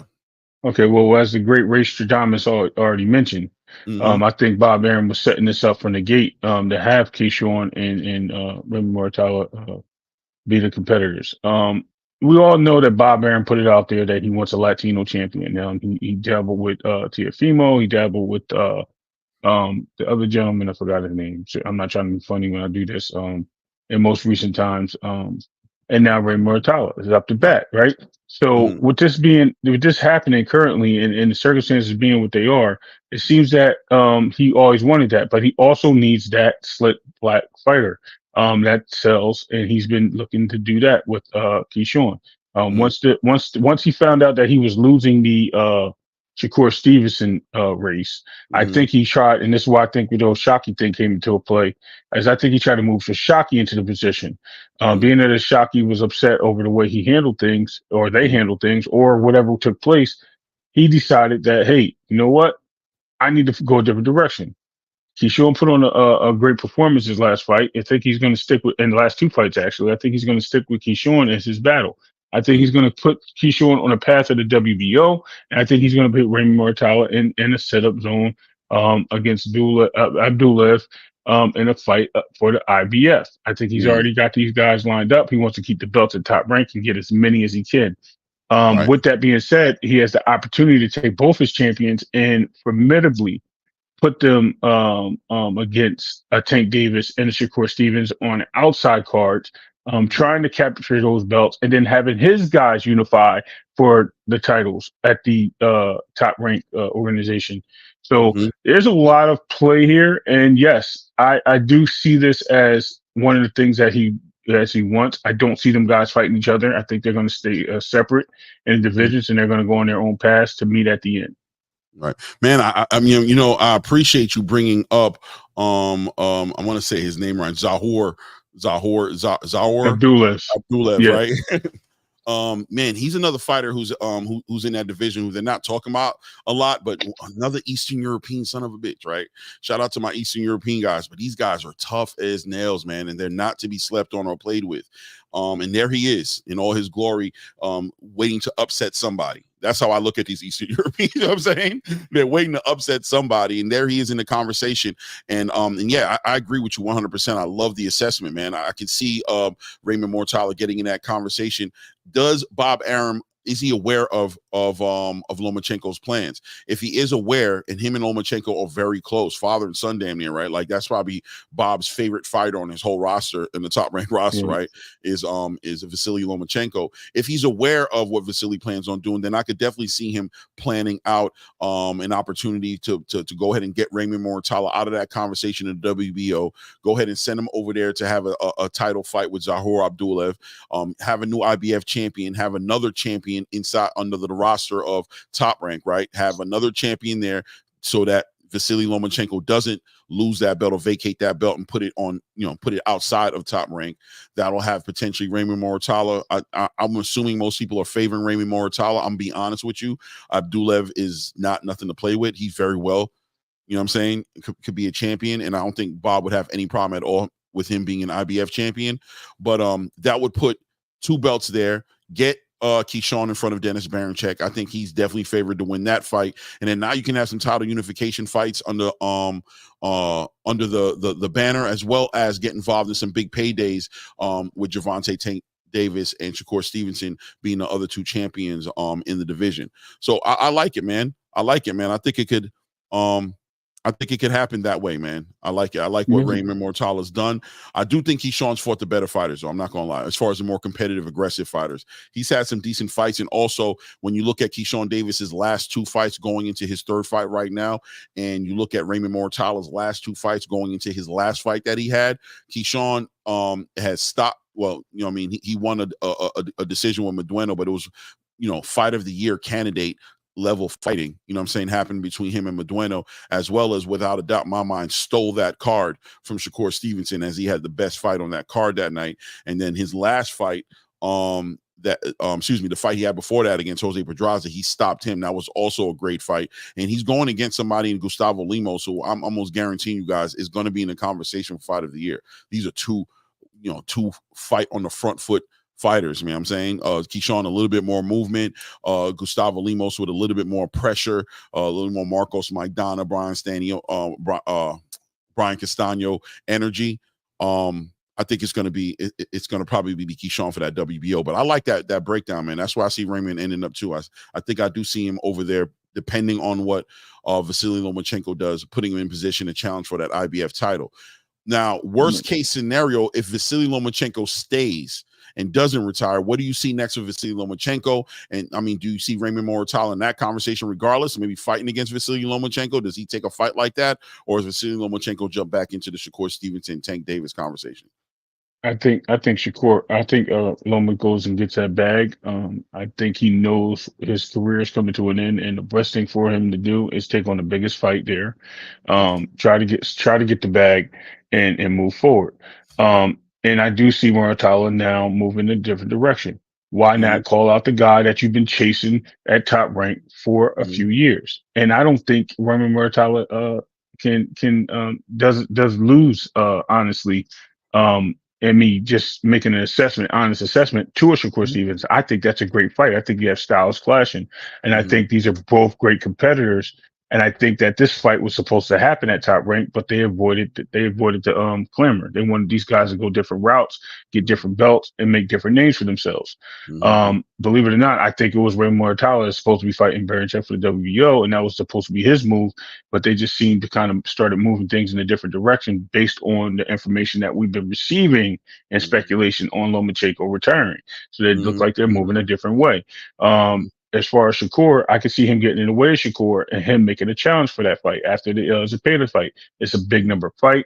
It brings him back to top rank or over to the zone as a collab, maybe a 5-for-5 or something of that nature, where they can get a big fight with Shakur and a big name, maybe possibly overseas, maybe possibly something big in LA, maybe possibly Vegas, on another card where we get a bunch of lightweights and junior lightweights out there fighting because Ashaki Foster comes to play. The evil minds of Ray Davis start thinking. And when I start pondering, it gets worse. So here we go. We're taking over the world like Pinky in the Brain right now, Clay. And I'm telling you, right? O'Shaquie Foster, off his win, if he does not get the unification fight and he resigns that deal with Top Rank, do they give him the fight with Shakur because he's WBC and moving up? Does he take advantage and try to get that title? That brings 3 fights titles over to Top Rank, and I believe he's the guy that has the best chance of giving Tank some trouble and Shakur some trouble because he fights with his eyes open. He fights with awareness. He fights with an understanding of what he's in the ring dealing with. Did it show in his last performance? Absolutely. A lot of people thought he took punishment. That guy caught every punch, shoulder rolled every punch, parried every punch, dodged, moved swiftly out of the way. Took advantage of his jabs and his stabs with his jabs on that front foot, and he landed the big shots when he needed to, whether it be to the body or to the top. It looked bad because the pressure and of come forwardness and standing in the middle of the ring with a taller fighter, clinching coming from Conceição a little bit as well. So people don't trying to weigh him down, right? That in itself shows you the skill set that this guy had to adapt to a different style. We've seen him fight different styles in his last 3 or 4 fights, O'Shaquie. So he can move himself right into the picture. And don't be surprised if he can steal one of those titles at the next level. Bro, 135 is popping. It's getting crazy. You probably were going to segue to that anyway. But I'm definitely, you already know. We talk too much for you not to know, bro. You know what I'm saying? At the end of the day, 130 is doing something special right now. Talent moving into 130 like Raymond Ford and things of that nature. We even could bring up fighters like what's going on in 126. There's some fighters up there that could be moving into 130 as well. You never know what a Brandon Figueroa decides to move to 130. You never know when a Stephen Fulton decides to move to 130, right? You just never know. You know what I'm saying? When certain fighters make a move, the divisions are moving accordingly. Boxing on a world level is looking good. You know what I'm saying? And 135 is becoming way more interesting. I mean, even with the rumors of Tank Davis, when Floyd Schofield put the rumor out there that Tank Davis was considering vacating a WBA title and going up to 140 to compete, to fight a winner of Isaac Cruz and a Rayo Venezuela, and potentially, defending his title up there and getting into some unification fights up there. Who knows, right? We just don't know. And the division is just moving. Andy Cruz, the prospects are doing great things. Abdullah Mason, the prospects are moving up as well. Next year, to me, looks like I would give a forecast for a lot of hot weather at 135, and I'm gonna be exciting to watch it all come together. You know what I'm saying? So we got to see what happens. And I love the O'Shaquie Foster assessment as well, because O'Shaquie Foster will be up there looking at Oscar Valdez and Emmanuel Navarrete fight, and he's looking to take the winner of that and unify up there. But if he gets any stumps in the ground, any adversity, any unfortunate potholes in there that are stopping him from getting those unification title fights. Bob Arum is old but wise at the same time. I could definitely see him positioning O'Shaquie Forster to challenge up there at 135 to get him in front of one of these fighters and getting a big payday for those fighters and obviously for Top Rank as well. So we'll see how that comes together. I do want to continue to move the needle, Ray Davis. There's things I want to talk about. Welcome to the ATP Combat Media Show. If it's your first time being here, we talk boxing. We talk about it across the platforms. We talk about it across the world. We talking about everything going on. You know what I'm saying? And we'll show you better than we can tell you. So thank you for showing up to the channel. If this is your first time here, look, guys, subscribe to the channel, please. You know what I'm saying? I appreciate that. And definitely hit the like. So I haven't checked on them. I'm not a stickler so much for it. People say I need to be. So I'm trying to stay very periodic with it to say, hit the like in here if you haven't done it yet, right? I want to move this conversation forward into a little bit of speculation, right? And the speculation I want to move this conversation into is what I brought up. And I want to pat myself on the shoulder and say, I brought this up because I saw an interview with Eddie Hearn a few weeks back when Eddie Hearn and, everybody knows Eddie Hearn and Oscar De La Hoya has been kind of throwing shots at each other. You know what I'm saying? And shout out to Oscar De La Hoya because he's really with his clapback Thursdays, with everything that he's been kind of doing lately. Personally, I don't know about everybody else, but I've learned to come to appreciate this new version of Oscar De La Hoya that's on the scene, throwing shots at Eddie Hearn, letting them know that you've lost everything against Frank Warren, letting them know that you're not on the same level as me as a promoter, and they're underneath that same DAZN banner, right? And you want to say that it's respectful, right? As much as it's great competition, and why not have this 5v5 with Oscar De La Hoya's Goldenboy against Eddie Hearn's Matchroom? Like, this just makes sense. We saw what happened with Queensberry and Matchroom. It was a big hit. Everybody loved it. I loved it. Why not? What do you say about this happening in between Oscar De La Hoya and Eddie Hearn? 5v5, sponsored by Turkey Al-Sheikh. What say you, Ray Davis? Wow, this would be dope. I'll tell you why. One, this is going to bring challenges to the forefront. This is going to bring the Barosas over there. This is going to bring out another fighter like a Jack Catterall or a Liam Parle fighting somebody at the welterweight division. You're going to see some guys. I don't even think does Oscar even have a heavyweight. I don't know. Maybe he does. Does he have a light heavyweight? Zerto, right? Zerto's talking about he's okay.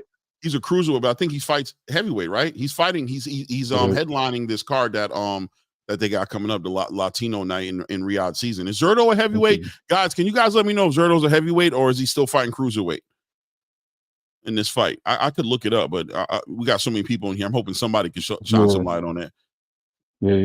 But go ahead. But you get your heavyweight fight. You get your light heavyweight fight, and then you dabble into that middleweight division where there's great fights there.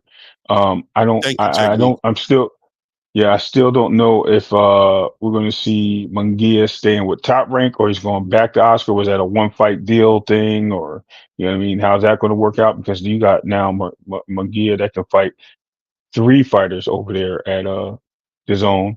The 2 biggest names I'm going to give you is going to be Diego Pacheco, who you mentioned earlier. It can be Mr. Berlinga, who we just seen fight Canelo. Not to mention that we still have a 3rd fighter over there that's just recently fought I'm having a scapegoat to my brain right now. Don't worry about it. But it'll come back to me. But he has what's the name over there too, who also fought Canelo. So there's a lot of oh no, he retired, right? My bad. I was thinking Ryder.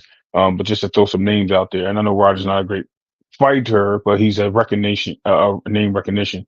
But all these guys that we have played, and then you go down into the divisions, it's going to be welterweight and lightweight divisions, and this is going to be where the showcase is for those two promoters. And this is where it's going to be the best of the best, because we always talk about what do they bring to the table via heavyweight or their reckoning type situations. Right now we're going to a 5 versus 5 where we can tap into the lower divisions. Turkey's actually exploiting these lower divisions, exploring these lower divisions this is going to be cake. This is going to be what's happening, how everything's going to move into the better forefront for these two promotional companies and making something big happen for boxing on that end of the zone. It's going to put some Mhm. names out there and it's going to change. So I see that going forward. That'll Hold be on a great. second. You know, Salute to oh, my brother Hood Rich in the building. you caught it. You caught it when I did. What's up, Hood Rich, bro? How's it going, brother? Yeah, absolutely, man. Absolutely. So this is going to be something different, something big. Yeah, it may not be the household names that we're used to, but these are going to be big fights. And we're going to see whose stable is strong and has some great pedigree coming out of those camps. So it puts a big Yeah, spotlight man. on I things. see. I woke up this morning and I see everybody talking about it right now, right? Like Eddie Hearn, you know what I mean? Matchroom versus Goldenboy. And I remember we talked about this, I want to say months ago. We were like, after that 5v5 with Queensberry Matchroom, we was like, yo, you know what would be a crazy 5v5? Matchroom and Goldenboy, especially with the way Eddie Hearn and Oscar De La Hoya has been going at it, right? Trying to show who they, in my opinion, there's a bigger rivalry there than there was with Frank Warren. Like Frank Warren and Eddie Hearn didn't like each other, but I don't feel like the rivalry was, man, I mean, let me stop talking ignorant because that rivalry was really deep. That's generational rivalry, right? That's Eddie Hearn's Right. daddy. You know what I'm saying? Right. Going at it with him. But still, it seems like they've built quite a respectable, competitive boxing first rivalry. And I can appreciate that. I think the boxing space benefits from that. And, you know, I want to see that come together. You know what I'm saying? Without a doubt. I'm excited that the space is getting behind it. You know what I mean? Because we were lonely by ourselves talking about this, right? Nobody was ready. Yep. We were talking about it. They were like, what are you talking about, man? Are you making something up? You know how we are. We're narrative. You guys pushing narratives out there. You're pushing out fake news. You know what I'm saying? But yeah, I'm glad to see the boxing space getting behind the idea of that. We got to have a whole nother another episode or another segment of this show where we actually we break down the fighters over there at Goldenboy and Matchroom, and let's see if we can get some matchmaking done as well. I would put the assignment on everybody in the chat to go ahead and do that on their own time, so that the next time we do this show, we can all be on the same page, and let's make some big fights happen there, man. Because I think there's some great fights there between Matchroom and Goldenboy that are just waiting to happen. And it's the kind of card I think that can get put together that only Turkey could do, right? Because we're talking about a lot of money and a lot of competition. You know what I'm saying? Only Turkey could put together a card like this. So I expect a huge card. Shout out to Warrior Class with another $10 holla in the building, man. Shout out Warrior Class. I appreciate the support so much, man. Let's read the super chat here. Hold on. It does say, what do y'all think about Shakur has the best, what do you all think about Shakur has the best defense to win off points on Tank, Dev, Ryan, Teo, but with no knockouts against the top guys, has brittle hands and top guys, his brittle hands are questionable to compete at this level. Can I speak on this one? I'm gonna speak on this one and then you can speak on the radio. Yeah. Cool? All right. Yeah, absolutely. Listen, man. I think Shakur Stevenson is top level in what he does. And earlier we talked about identity crisis. Shakur Stevenson does not suffer from an identity crisis. And that makes him a formidable opponent within himself because he's very confident in what he does, right? He's not going to move off his game plan to please fans. Fighters like Shakur Stevenson and Terrence Crawford have learned that the fans aren't what they're going to always get the support from. So they've learned to be confident and happy with what's inside of their camp. And that's a powerful combination of things because when you have somebody like Shakur Stevenson who's going to stay disciplined and stay where his strengths are, and he's going to not tap into his weaknesses the same way, that means a fighter who's going to be hard to put him in danger. And with his defense and the way he moves, no matter what the boxing space wants to say about Shakur Stevenson, as far as how boring he is, that's not going to affect the ultimate end result. And as long as Shakur Stevenson stays true to himself, he's a legitimate threat to anybody at 135. And yes, of course, including the great Gervonta Tank Davis as well, right? And Dev and Ryan and Teo and whoever he gets in the ring with. It's going to be a chess game. It's going to be a game where you're going to have to bring your cerebral cerebral mindset. You're going to have to bring your tools out the bag. You're going to have to set up shots. You're going to have good combinations, good strategy. You're going to have to be able to conquer the defensive prowess of this kid, and you're going to have to be able to cut the ring off as well. You're going to have to do all of the above, and if you're not strong in those areas, you're going to fall short of a victory. And yes, Shakur Stevenson is going to come out on the other side with his hand raised. Go ahead, Ray. I don't know if you... what you want to add to that. Man, that's dope what you just said. So I'm gonna break it down into a different way. I'm gonna answer each fighter at a time. I think in a fight with Tank, I think that's a cerebral match. I think that's a battle of thinkers in the ring IQ. I think Mm-hmm. you get I think you have to have Tank elevate his thoughts because what's going to happen is he's got to find Shakur. Shakur is very evasive. I was thinking of something that I heard the other day with Roy Jones speaking of why when he was in the ring with Mike Tyson and why he clinched him. Shakur is going to do similar things. Shakur is going to know how to pit pat, hit Tank, get his shots off, grab him in close quarters, hold him and move in that way. Stay away from the big impact shots. And if he does get hit with one, know enough to absorb the shot. His ring IQ is going to be there for that type of fight. He's been planning this fight his whole career since he came out the Olympics. His name's been entangled with Tank Davis since that time. As far as Dev and him will be a rock'em sock'em type battle. I believe that you have one that box off the back foot and defensively, and you have one that knows how to stay in the middle of the ring. Devin knows how to cut off the ring, and that's going to be that could be the downfall or the success to Devin Haney in that fight. That's going to be a really great boxing match. Many think it will be boring. That fight can even end in a knockout for one of the two combatants. Clipping each other in the right situation. Devin has been known to wear his weight on in fights and pressure people like Shakur Stevenson that may get off some shots and put Shakur in a bad situation where he can actually wear Shakur down. But Shakur has a heart of a lion. As long as Shakur stays on that back foot and keeps his distance away from Devin, he can pick Devin apart. He can utilize those spots very honestly and even hurt Devin. When we move into Teo, I don't see a chance in hell. I'm sorry. Teo is nothing but jump hooks, Superman punches, and element of surprise. And I don't think the IQ of Shakur Stevenson even allows that to come to fruition on that side of the street where he thinks he's going to catch him with one of those. So he can easily dismantle Teofimo, beat Teofimo to a pulp, where Teofimo will cry in the ring, ask if he still got it, retire on the spot, come back, ask if he still got it again, and say Shakur was his best fight ever. As far as Ryan, Shakur is smart enough to, again, stay out of Ryan's clutches, but I think this is the ultimate one where Shakur doesn't really understand the speed of Ryan, and I think this may be the fight that he gets caught. Because Ryan's just a straightforward guy. He's going to walk you down. He's going to try to get you trapped somewhere. He's going to wait for you to drop that hand or take advantage of something that you may do and disadvantage. And he's a great reader of what people do with their defenses. So Ryan will definitely be probably the one guy I see sleeping Shakur Stevenson. I don't see any of the other guys sleeping him.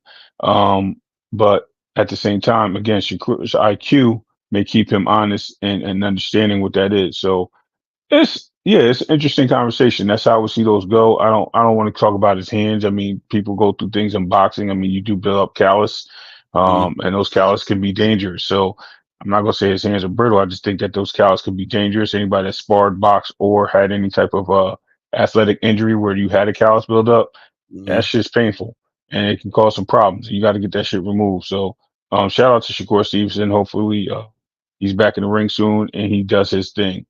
No doubt, man. Yeah, man, and you know, it's going to be an interesting conversation because I'm noticing as we're talking about it, the chat is buzzing. You know what I mean? Everybody's giving their opinions on it, and everybody has their side of the conversation and what could be, what it won't be, what it is, and that's what makes it a fight that we all can't wait to see. Right? Let's keep it real. At the end of the day, when you have conversation like that around a fight, it's going to be interesting to see these guys step in front of each other. And like I said, when Shakur gets in the ring with any of these dudes, and yes, of course, including Tank Davis, shout out to Hood Rich in the building. If you guys don't know, very close friend of Tank Davis, Hood Rich in the building, is always going to hold down Tank. But, you know, always stands on honesty as well. He's not a guy who walks away from that. He stays real close to honesty. I just think that we're going to see the best Tank Davis that we've ever seen. You know what I mean? I think watching him break that equation down, figure that math problem out called Shakur Stevenson, and being able to walk away with a victory is going to be one of the greatest moments in boxing history. It's going to go all down in those conversations to see him do that. And the same thing with Shakur. To see Shakur potentially put Tank Davis through that is going to be history in the making. And you can almost assure, outside of a super dominant fight, that a rematch will probably end up coming out of it. I mean, so many possibilities. These are fights that, as boxing fans and this platform in particular, we're always going to be pushing for those fights because we're here. Believe it or not, we're not on the boxer side. We're not on the promotional company side. We're not on networks sides. We're on the boxing fans side, and the boxing fan benefits off the best fighting the best. So salute to everybody in the building who can co-sign that. Let's make sure the likes are where they need to be. If you haven't subscribed to the channel, I'm going to ask you to go ahead and make sure you do that. So that was answering that question. What were we talking about before the Shakur? I don't even know. We can move on, but do you remember what we were talking about? Yeah, we were just talking about we were getting into the motions of the 5v5 fight, 5 versus 5 fights. Right. But we're not going to stay too long on that. We're going to save that for another show. We're just bringing it up. But, I want to actually, like I said, put everybody on assignment to go look at the fights and see what kind of fights, look at the rosters and see, let's make some matchmaking. Maybe on the next show, we can talk about that. But there's so much boxing to talk about. We've talked about the boxing that happened this past weekend. Oh, yeah. Special shout out to Gabrielle Fondora. You know what I mean? And that Fondora family and team, coming together and doing some great things over there. And I keep telling everybody, I'm watching the development of those young fighters. And I emphasize on young because although Sebastian Fondora got stopped and knocked out by Brian Mendoza before he got knocked out, he was one of the promising guys, young guys in that division that we're expecting to do some great things. He cashed out on that against Tim Tszyu, however you guys want to look at it, whether it was by circumstance, because of a cut on his head, whatever have you. I can tell you right now, Sebastian Fondora is not getting fights very easy nowadays, right? It's not happening very easy for him. He's sitting there and it doesn't look like we got too many volunteers that are jumping, across the rope to fight Sebastian Fondora. And in my opinion, rightfully so. Right. I think he's a complicated fighter, but shout out to his sister, Gabrielle Fondora, for becoming an undisputed champion. Do we know what weight class division that was in? Was it like 115? 115. Yeah, 115. Right. 115. And not only the youngest undisputed champion player of all time, but probably one of the fastest. Right. 100%. She did it in a quick time on some Lomachenko time, and Lomachenko didn't become undisputed, right? But right. But yeah, she was able to accomplish a lot. I expect her to do a lot more. She not only did it, in my opinion, she did it in fashion. Very exciting fighter. Stopped her opponent. You just got to appreciate it. The height. She stands at 5'9", and she takes advantage of every bit of that 5'9" and every bit of that arm reach. I don't know what it is, but I know the family itself, just genetically, is a problem for boxing. And everybody's looking forward to her to move forward, go up in weight even, and go ahead and reign in those belts in other divisions. So shout out to Gabrielle Fondora. She deserves to be celebrated. And we're going to make sure we do that here. You know what I'm saying? Mm-hmm. The ATP Combat Media Show. You know what I'm saying? That's what we do, man. That's what we do. That's what we do. That's what it is, man. At the end of the day, we cook, we show, we deliver, man. That's it. 100%, man. So shout out to Gabrielle Fondora for accomplishing that. Let's move forward, right? So let's move forward. What we was about to go into right now. We got fights coming up this weekend. We went over all the fights. We went over not all the fights. We went over some fights that went over this weekend that were great fights. We broke down Floyd Schofield a little bit. We talked about Teofimo and Ryan Garcia and what might be happening with those guys. We definitely addressed the 5v5 with Goldenboy and Matchroom. We even talked about Raymond Mortala and all that stuff. Do you think it's safe enough to go into this weekend's fights that are going in? Are we safe? Is it about that time to Absolutely. go? Today's the grand arrivals, if I'm not mistaken. Ain't they getting over there? So we're going to be seeing some press conference work today. Absolutely. And we know what's going down in the brotherly love city of Philadelphia. You know what I mean? The second city to Jersey, because we by New York and Philly, so we trapped in the middle between the two greatest cities, I believe, on the East Coast. No disrespect to y'all, I'm just calling it for what I see it. You know what I mean? So, you know what I mean, and I get to travel to both of them within an hour, so I'm good. I just want to say, man, like for real, man, in all due respect, I just think that this is going to be a great showcase. Now, here's the crazy thing, Clay. I'm going to mention this before I get started. We have not only one card that's going on, that Boots card that's going on this weekend that's going to be fire, but we also have the return to the DC area of the Davis brothers over there this weekend, and that's going to be another fire card. So we got some things happening. I just want to say that at the end of the day, though, when we get back to this boot situation, I think this Karen fight was solidified. And I think that because the venue and everything was paid for and everything was going to the way that they had it planned, this is the reason why Karen was so easily afforded to get this fight and able to get more money out the bag. Because they said, look, now we ain't got to pay for a venue. We ain't got to find nothing over here in Germany or wherever, Pakistan or whatever he was from. So they was able to move everything here, contribute to that, and the success for Boots Ennis in Philadelphia. So that's going to be dope. The undercard is going to be fire.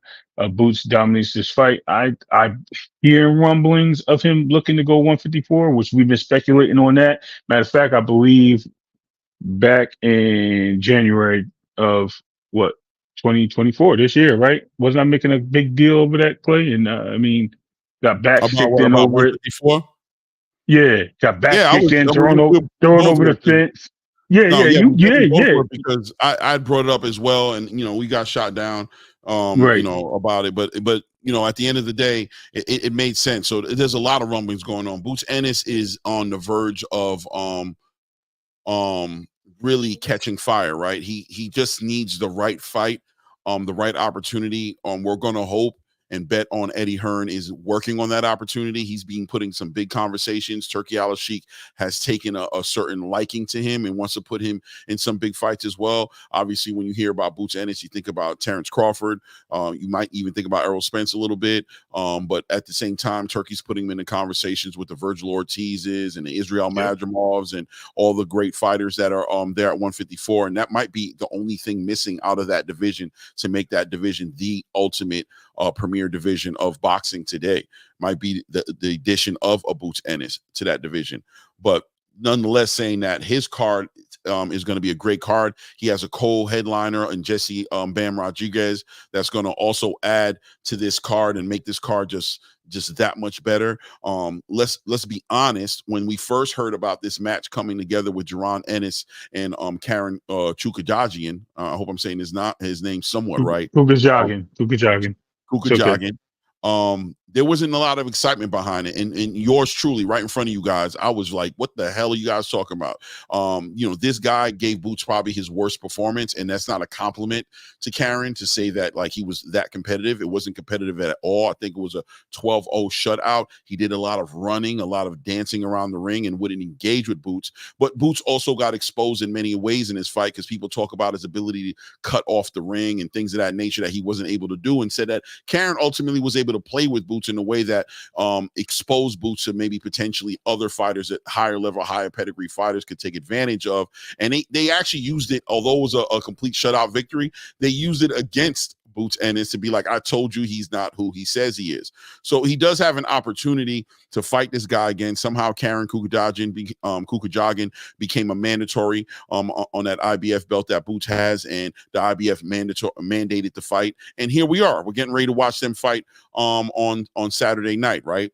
And Karen is an Eastern European fighter, and I always emphasize on that as of late because I'm telling you, these Eastern European fighters have been showing and proving. And you got to think going into this fight, one thing Karen Chukajagian understands is he can't approach this fight the way he did the last one. That running around and moving around, he did not win one round doing that. So you got to think that he's bringing a different game plan. Hopefully that game plan aligns with entertainment for us, the fans. You know what I'm saying? It aligns with him competing with Boots on a more on a playing field where Boots can also showcase what he does, but also an opportunity for Jaron Boots Ennis to kind of anticipate Karen maybe fighting very similar to that style, and hopefully having a game plan that involves cutting that ring off, taking away those weapons from Karen Kukujagin, and ultimately doing like he's done with a lot of fighters he's fought, most of the fighters that he fought against, and that's ultimately stopping Karen Kukujagin. So we'll see what he does with that. What do you think about that fight, Ray? I think this fight's going to be more exciting. I think he does get the stoppage in this fight. Mhm. I think that we missed a big valuable point because a lot of people didn't watch the fight as closely as they should have. I'm going to just push back a little bit and say that Karen Kukujagin had power. He found success. He didn't have power. If he had power, he would have found great success on Boots Ennis because he was getting some nice pop shots as he was moving around that ring. He was able to get in and out. He took a few punches, but he absorbed some of them on him fighting on the back foot, frustrating Boots Ennis. When you heard Bozy in the corner saying, "What the F is wrong with you? Why can't you just get in there and knock this guy out?" You seen Boots finessing and using that finesse style that he has in that athleticism to try to get his victory in the same sense that we were just talking about with Floyd Schofield. Was there a battle with him and his dad? No, because he listens to his dad. But at the same time, he was so busy finessing us, and he said it himself. You know what I mean? I was in there trying to do what I needed to do to get the victory, and I was trying to put the guy out instead of just sitting there outboxing and outclassing this guy. And I think we're going to get that this fight. I think sometimes, as they say, an elephant never forgets. And this is going to be that time where Boots Ennis goes into that ring. He's going to dominate this guy. He's going to remember how he fought. He's going to remember how to cut off the ring on this guy. He's going to go back to the basics. And he's going to showcase us of who he really is and why he needs to make this fight legitimate. So then as he moves into the direction of even trying to get that Brian Norman fight, which would be big now, especially if Brian Norman is able to get into some type of fight. I know he just hurt himself and gets back into the ring before that fight can take place, and he gets a little touch up. And we see how he fights and how he looks. If that money is going to be worth the bag for unification at 147, because I think that's all Boots wants is just a unification at this point. He doesn't necessarily need undisputed, and he's going to jump into 54's picture. And they're talking rumblings of him fighting, like you said, Virgil Ortiz. I even heard rumblings of Tim Tszyu, which we're not even sure yet if Tim Tszyu is retiring or not retiring. There's rumors speculating that. If we're going to see him fighting somebody like a Bud Crawford, who's the nemesis in most people's eyes of a Boots Ennis because they have such a similar style and such a great IQ in the ring, and that'll be a battle of great ring IQ and attrition of boxing. So there's so much there that's going to happen in this young man's career. But back to this Karen thing, I just think we see a whole different fight. We see a stoppage in the 5th round. And I think it's going to be a body shot from him cutting off the ring where he's going to hurt this guy. So going forward, I have nothing else to say. I digress from there. All right, no doubt, man. I agree with you on everything you were saying, man. It's going to be an interesting fight. I'm actually more interested in the fight than I thought I was going to be. Let me shout out Here for Boxing as well. Shout out to Here for Boxing, grassroots support right here, man. There from the beginning when we were doing nothing to where we are right now. I don't know what this means. This is my bike punk, but salute to Here for Boxing for the $2 holla. We appreciate the support, brother. Thank you, man. Man. I know what you're talking about. You gotta leave that boy alone, man. Listen, I know what you're talking about, but that's why I just said I don't even know what you're talking about, bro. Oh, not that guy, not that boy, the other boy. He got local rivalry going on, bro. Yeah, bro. I'm not even going to tap into. I don't know what he's talking about, bro. I don't know what he's talking about. But look at him like, but yeah, man. A great fight for Boots Ennis. I'm more excited about the fight than I thought I was going to be. I'll be honest with you, because I thought about it and I said to myself, although it's not a fight that I was excited for in the beginning, I thought it was going to be just a horrible fight. But I said, you know what? Karen made his way back into this position to where he can mandate and won the bid, and won the bid for this fight, right? And decided to do the fight in Boots Ennis's backyard. He just shows an amount of hunger and commitment to being a great fighter. And I know how serious the Eastern European boxing culture is, that they take boxing so serious. You know what I'm saying? I expect him to try to compete at a very high level. And I know one thing's for sure. I know everybody wants to to harp on the performance he did last time, but it almost to me assures us that we're not going to see the same performance again. The pushback he got on the performance, the results he got from the performance just tells me that I couldn't imagine Karen coming in with that same game plan. And I think there's an opportunity here for us to see a great fight, and maybe even see Karen compete at a high level, even give Boots some good rounds, give him a good fight, and really just end up being potentially fight of the night on that card. And I know it sounds crazy, but I think it's right there for it to happen. I know Boots is going to be ready to do what he's supposed to do. The question is going to be, is Karen going to be ready to do what he's supposed to do to make this fight what it is? And we'll see it on Saturday night. Now, also on that card, we got Jesse Bam Rodriguez against Pedro Guevara. This is a mandatory fight for Jesse Rodriguez WBC world super flyweight title. I'm not too familiar with Pedro too much, but look, he did make it in position. I am super familiar with Jesse Bam Rodriguez. He's coming in, those lightweights don't get that type of attention. I think this is a great opportunity for Jesse to translate over to a fan base or a demographic of boxing that wasn't really paying attention to that weight class. When you hear Jesse Bam Rodriguez, you hear things about Monster Inoue, right? People, even though he's like 2 weight classes underneath Monster Inoue, everybody wants to see this fight with him and Monster Inoue happen, a super fight of sorts. I don't see it happening anytime soon, but just kind of shedding light on a type of attention he's getting more than anything, and a great fights that he's been involved in. His last fight against Juan Estrada was Juan Francisco Estrada was a great fight. Me and Ray watched that fight. And it was just a great fight from beginning to end. Juan Estrada brought a high pedigree to the fight, and Jesse Bam Rodriguez was able to stop him with a body shot and just show that there's levels to this game. I'm definitely anticipating on him having a great fight on that card as well. On that same card, we have the introduction of Raymond Ford into the 130-pound weight class division, the super featherweight division.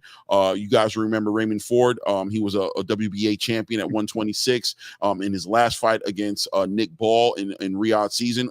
Also fight of the year candidate. I think those guys fought the living daylights out of each other. Nick Ball's an exciting fighter, and Raymond Ford showed that side, that dog that he has. And a lot of people thought he won the fight. I heard people who felt like Raymond Ford won the fight. It was a close fight. I don't agree. I think Nick Ball did do enough to win that fight, but Raymond Ford making his debut at 130, a division that we were just talking about, as far as Oshaki Foster and Emmanuel Navarrete and all those guys down there. And then we got Khalil Coe, a light heavyweight who showed out on Boots' last card. Stopped his what's Khalil Coe's record, man? I know he's knocking out everybody. He only got 9 wins, 7 knockouts, though. This kid is the real deal, man. He's a real deal in the division. He's fighting on that card. And then we go all the way down. We got a couple. Real quick, I want to give him an acknowledgement. He's everything Jaron Anderson should have been. All right, I like that. I like that, man. You're right, man. Wow, bro. Wow, that's real talk, man. And then Ernest Mercado's going to be on that card. And then we also have the debut of Zakeem Moses. If you guys don't know who Zakeem Moses is, that's Shakur Stevens' little cousin, Wally Moses, his grandson. What I'm saying, coming out of that camp, this is going to be his debut, a 4-round fight at the super featherweight division. That's going to be a great fight. What do you think? I think it's gonna be great, but here for boxing, it's making me laugh in this chat. I know, bro. He ain't stopping. I see him. I'm trying to ignore him, man. I know, right? I know. He's yeah. I see you here for boxing. I ain't gonna let you do it. I ain't gonna let you trick if you're gonna make us laugh, you got to put it in super chat, bro. You can't interrupt the show. Hawaii Elliott in the building. Salute, King. Yeah. Salute. Yeah, man. Salute, brother. Salute. Yeah, man. You know what I'm saying? So a great card right there on Saturday night. Now we can also go to the Friday night card, which is going to be in Norfolk, Virginia. Keyshawn Davis headlining his own card. And I'm telling you guys, Keyshawn Davis, Bob Arum has shown some interest in a couple of fighters out of his roster this year in particular. One of them is Keyshawn Davis. Another one is Abdullah Mason. He's shown a lot of interest in Abdullah Mason's development this year. You know what I'm saying? And I'm going to give another one with Troy Isley, right? I think Troy Isley's been getting some love too on this. Now, obviously, showcasing all the Davis brothers, the 3 businessmen on this schedule. What do you think about this card? And more importantly, what do you think about the headliner, Keyshawn Davis versus Gustavo Daniel Lemos. Let's just take that fight he just had with what's his name? Miguel Madueno. Miguel Magdueno, right? Let's take Right. that and step that up. Let's step that up into a more athletic version of that fight. Same type of come forward fighter, someone that's not going to sit back on their punches. He's going to actually throw punches as he's moving forward. Someone that's going to be coming down in weight. I think that was a great test with Moderno because I think him being the bigger fighter at the 135 division and looked like he was a 154, 160 pounder in that ring with Keyshawn is going to put some perspective on this fight. You already heard the echoes from the camp of from what's Gustavo. Gustavo Lemos, Yeah, the he said he's Lemos gonna camp. run. Yep, don't run, bro. And when I hit you, you're going to run, right? He told him straight up. So the thing that scares me, a lot of these homecoming events have been bad for the people that go home.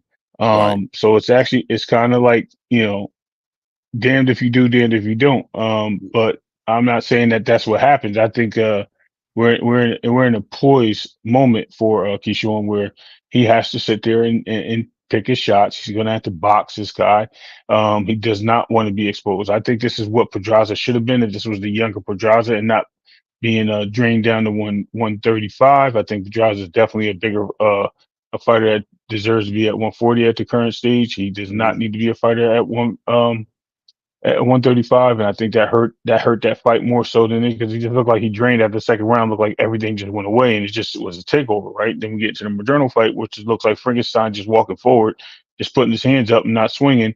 And then when he finally got the swing, it was like bolos, which Keyshawn in slow motion, which Keyshawn was able to dip and dodge. So now he's got a fighter where he's going to be able to showcase his skill set. We'll get to see him really see what he can do in the ring, and that's going to give us the opportunity to see how he moves with a fighter that not only applies pressure but gives him more opportunity for the ability to my son's talking in the background. We're gonna leave the room.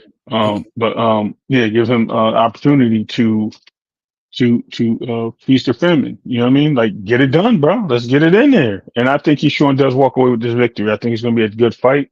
As far as the rest of the card goes, if we want to touch on that, I think it's great that his brothers are on the card. Troy Isley's always been a great fighter. Matter of fact, he's one of the only guys to really destroy Shakur Stevenson in the amateurs. You can look it up. It's actually on YouTube. And Troy Isley's been one hell of a fighter. Now I think he's moving into the contention stages of his career. So he's off that prospect ID. And then as far as little young Mosley, we're going to see something special. We are going to see something special. And I agree. With That's that going being to said, that's going to be on the Jaron Ennis card. But yeah, no, definitely a great fight on that card. I wanted to touch on that. We're going to see something special. And then now to our boy Abdullah Mason, who's on his 7th fight this year. On the calendar year, fight. yeah. I think 6 that's fights crazy, was a right? literal year, but 7 5 the calendar. Right. Like so 12 months. Yeah. So we're watching him make that 6th fight in 2024, 7th in a calendar year, showing that his activity is everything. He's going to bless us with the skill set as well, and we're going to see something special from him. So mark my words, we're going to have some great fights this weekend. We're going to be entertained, as they always say, and I can't wait for everything to presume and give us the boxing that we've been waiting for. Because last year was stolen by our great friends over at PBC. They had a great last end of the year. Now seems that every promotional company is trying to put these great fights together, and I think it's been year round. But I think this right here is like the flourish of all the cards, and I think we're going to get something special. Yeah, man, 100%, man. And yeah, I think it's 6. I want to say 7 on the calendar. Yeah, I'm trying to count them right now. To be honest with you, it will be 6 because from November of last year to November of this year, it'll be 6. Wait, let me see. 1, 2, 3, 4. Yeah, it'll be 6 fights. But in August of last year, he fought as well. So, I don't know. He's a very active fighter, man. They've really been keeping him real busy. It'll be another 8-round fight for him. You can clearly see that Bob Arum has plans on doing something great with him. next year. Like, you know what I mean? And from what he said before, he's looking to get into some title contention. Shout out to Here for Boxing again for that $2 holla I got up there. He said, I'm thinking about wearing black Air Force Ones to the fight. Yeah, he said there's going to be some scrapping going on in that parking lot. Crazy. Mm-hmm. Yeah, I mean, So we'll is take that for he going whatever to the it's worth. fight? Supposed to get these tickets, man. Supposed Yeah, to get these that's what- tickets. Are we going? yeah. No doubt. I mean, I hold the camera for him. No, I'm just messing with you, man. Let me leave this guy alone, man. anyway, as I was saying, man, Abdullah Mason also on the card. This Keyshawn Davis Gustavo Lemos fight, in my opinion, is the fight of the weekend. I think that's the fight, man. Friday night. I think that fight makes a big difference, has a huge impact on the division as a whole.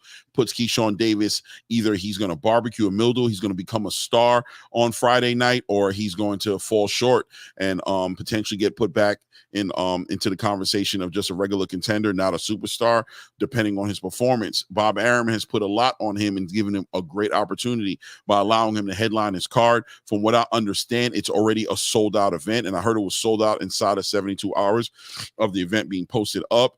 The city is supporting him. They're going to step out and they're going to support Right. Keyshawn Davis and his brothers.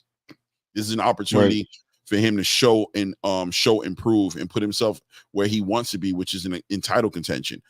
Get himself a title, be in a conversation of unifications, and maybe even leveraging some of the titles that he's going to get. Because if he's able to get a title, let's say he wins this fight and he's able to get into a fight with a Dennis Baranchek and he's able to walk away with a WBO title, well, he can leverage that title at 140. Right, he can put himself in a conversation with either Teofimo if he's not there, or Raymond Mortala. I'm not Raymond Mortala. Sorry. If Teofimo were to vacate the title, you would think that they would probably involve whoever wins between. Depending number one, right? Was it Williams Zepeda's at 135? You know what I'm saying? So my bad. Right. So I would think he'd be in the conversation of fighting whoever wins between Arnold Barbosa and Jose Ramirez. And if they're fighting for that vacant title, well, it won't be a vacant title because Arnold Barbosa is the interim title right now, right? Holder of the WBO. So he'd probably be fighting the winner of that fight. And the only reason I bring that up, I don't want to make it look like I'm jumping the gun, but just to say that Keyshawn Davis has spoken explicitly about not wanting to fight Shakur Stevenson, that he would never do it. And for me, if you're going to be in a division with a fighter who holds a belt that you won't ever fight, then I would think that one of you guys need to decide at some point to make a move for out of the division. You know what I mean? Like take an opportunity out of the division, because what kind of fighter doesn't want to be undisputed? Exactly. You know, and ultimately, you know, if the rumors, I mean, there's so many different moving parts of this, because you're hearing the rumor that Schofield put out about Tank Davis potentially entertaining vacating and moving up to 140. So Keyshawn Davis gets to leverage his title to move up into 140 at a high level and not have to build himself so much at the next division. So this is a big fight for Keyshawn Davis, and I think stylistically it's fight of the year candidate. I think it's going to be an exciting fight, because just like you mentioned, Gustavo is not just going to move forward. He's going to move forward punching, and he's going to move his head, and he's going to bring pressure all night, very similar to what Miguel Medueno did. But Keyshawn Davis showed that he's able to handle that pressure, that he has no problem handling that pressure. And in my opinion, I think Miguel Medueno is a stronger fighter than Gustavo Lemos. I think Gustavo Lemos might be a little more athletic, punches just as hard as Medueno, if not harder. But, you know, as far as strength, Miguel Medueno was able to wrestle and kind of win those clinches with Keyshawn Davis. I think Keyshawn will be the bigger fighter in this fight with Gustavo Lemos. He'll be able to control those clinches a little bit more. Expect Keyshawn Davis to use that to his advantage, to punch on the inside, but at the same time smother Gustavo Lemos's power and his aggression, and ultimately make Gustavo Lemos pay on a counterpunch level, make him pay, because Keyshawn also doesn't punch soft. He punches pretty hard as well.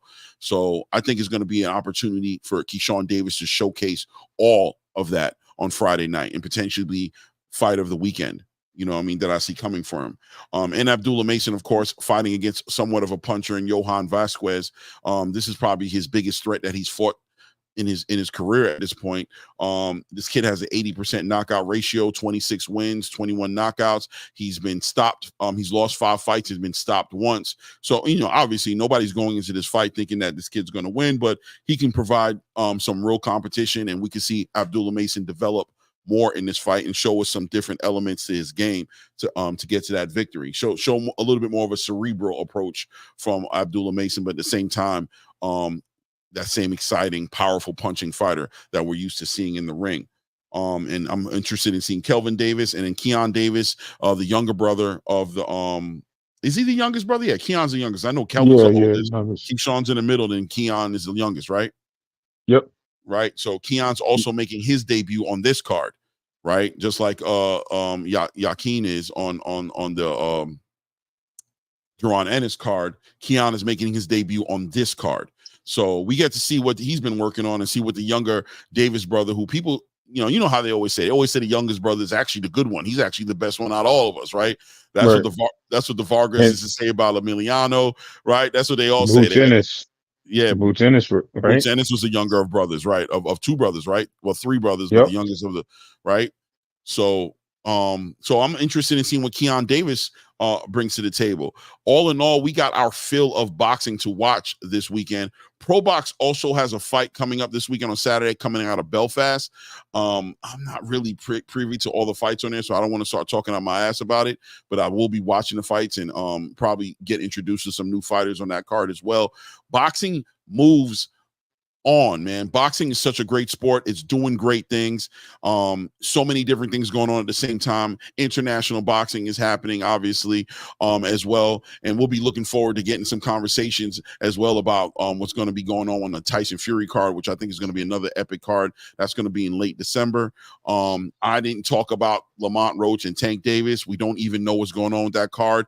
And quite frankly, I'm not really, I'm going to be doing a live show today with Blue Blood. We're probably going to be talking about there. I'm not going to sit here and burn the candle at both ends. We'll save that conversation for that platform if you guys want to hear about that. But today on the ATP Combat Media Show, I hope you guys enjoyed the show, guys. I hope we talked about enough boxing. Yes, and we talked about it. You know what I mean? Ross Scott said Hitchens versus Keyshawn. Popcorn. Yeah, brother. Yeah, man. That's another conversation, though, man. Yeah, it is. Oh, man. That's another conversation. Oh, hold on. I think Boxing Hacker had a super chat in here. Yeah, he did. I wanted to answer that question too. That was a good point. Let me put it on here. Boxing Hacker, you want to read it? You want me to read it and then you'll answer it? Go ahead. You can read it. All right. So Boxing Hacker says, what y'all think about the new reports coming out about Iman Khalif, considering she's about to turn pro? Ooh, I'm really in the dark about this one. I'm in the dark about this. Me, Ray Davis. I heard about it. Yes, so I've heard about it, and I heard, and there's still rumors coming out that they tested her, they found out she was a man, which I still. Oh, her! Wow! Right? Okay. Yes. Mm-hmm. So that's crazy in itself, but whether it's true or not, but look, I don't know. I don't think so, especially in the religion purposes. I don't think that's super possible. But I think that's great, her going pro, because I think that puts her in a whole different realm of boxing with us. She's actually going to get exposed, I think, based on her division. Is she going to fight at 118 and get into that category at 118, 126, or is she going to move up to the 135, 140 divisions where she may have more competition, stronger fighters, more people that handle what kind of pedigree she has. I mean, she's been fighting for a long time. She's been competing for a long time. She's been in amateurs and international events, dominating and getting eliminated based on her features. So does she get into the ring with somebody and get tore up, meet her competition, or does she take over boxing, which is very good point. I think that in my case, I think it's a great move for the sport. I think it elevates women's boxing. It puts more eyes on it. So me answering that question for Boxing Hacker, that's exactly what I see it and how I see it. So I hope this works out for her in the rest of the world's women's boxing. Wait, Iman Khalif, ain't that the man girl? Am I tripping? Hold on, bro. Yeah. Oh, I wouldn't disrespect it like that, or him, or whatever. I mean, nah, bro. But listen, man, I'm gonna keep it 100 with you, man. I'm outside. I'm still. I don't know nothing about her, whatever, bro. Like, I'm hearing that studies are coming out right now saying that that she is a dude, man. I don't know. I want that ironed out, and I want an understanding about that before I entertain supporting her coming into female boxing. I'm just really not into this new wave of energy of what's going on out here right now. As far as men and female sports and that type of thing. I need to know what the hell she's doing. He's doing whatever is going on. I need to know what it is. I heard that there's studies coming out saying that she had a micro private situation that they found, testicles. I heard there's reports out there supporting the fact that she is on the other side of the conversation as far as females are concerned. If that's the case, and no, I don't support that happening. No, that's the case. Absolutely not. But as we have to live it, is she is classified as a woman. I'm going to accept it for what it is. And I'm going to say that's good for the sport on that side of the fence. I also want to just double down on something that was taking place is, again, and I believe this is my belief that she was born in the U.S. or I'm sorry, born over there in Iran or wherever it was, Jordan. So I forgot. I don't want to be disrespectful, Palestine. And when she came here, she got accustomed to the culture. And I think that her dabbling into the homosexual, and I don't want to be disrespectful to them, I didn't want to say that on listening, but her dabbling into that type of culture that decided to give her those type of results and how her features look. Because she was shown as a little girl, she was raised as a little girl. All these things happen, and in her culture, her religion, they're not even allowed to do that. So, if that's even said, wouldn't she even be arrested for going home and all these things? It wouldn't things be not being able to represent the country and all that. That's some like real, like not respecting the culture or the religion and that purpose of her doing that. So that is a big key, in my opinion, to why I believe she's a woman. And I just think that her sexuality here in the United States, because she was in Miami and she was raised in Miami, I think that's the reason why we see the features that we see. I think those are the reason why we see her being more masculine than feminine, because that's her way of living. No disrespect to anybody of that culture or that field. I just think that that's her decisive decision. And I think because of those features, that's why she's able to look the way she does and act the way she does. Now, as far as her physical attributes, I don't know. I haven't, I mean, people are going to speculate because people don't want it to be right. We got to remember what part of the world we're talking about. We got to remember there's so many things that go into play. Now, if it's proven on your case, Clay, to be that she is of the opposite gender that she represents, then I am all disagreeing on everything. I mean, everyone's going to have their points. They're going to speculate. They're going to say what they want to say. They're going to hate. They're going to love. Whatever the case may be, that's on them. But I'm just going to take things for what they are, how they represent it. And I'm going to be very open-minded to that because I don't know. And I'm not going to put something out there and accept something based on it until we have hard, evident facts of what it is, because then we're actually putting ourselves in a bad position to say these things on that part. But yeah, I think it'd be good if she is completely 100% woman and going to women's boxing. I think it shakes up the divisions a little bit, in my opinion. I mean, it definitely shakes it up if what they're saying is true. But I mean, there's a medical report out there, man, reigniting the controversy over the boxing Monke's gender after claiming she was born with male characteristics, including testicles and a micro penis. The report suggests a genetic condition and recommends surgical correction and hormone therapy that happened at birth. The medical report has revived the controversy around it. The Algerian sports person clinched gold in the World Olympics, whatever have you. What did Imam Khalif's medical report reveal? It says right here, the fresh media report claims that Khalif was born with testicles and a micro penis. The report came months after Khalif clinched a gold medal in the women's boxing in Paris Olympics, which was held in August. According to whoever this guy's name is, report published in Le Correspondant, the medical report of the Algerian boxer indicated an absence of a uterus, the presence of gonads in the inguinal canals, testicle in her abdomen, and a blind vagina and a micropenis in the form of a clitoral hypertrophy, right? Mm-hmm. I don't know. You know what I mean? But I want to make it clear, we're not pushing no false narratives over here, but the reports are out here, and I don't know what reports to take seriously and what not to take seriously. Right. I'm not trying to push out facts, but once again, like I'm saying, until that's cleared up, I'm not one way or the other on this topic. I don't see her.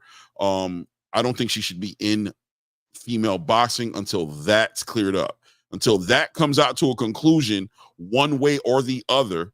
You know what I'm saying? Of how they're addressing that.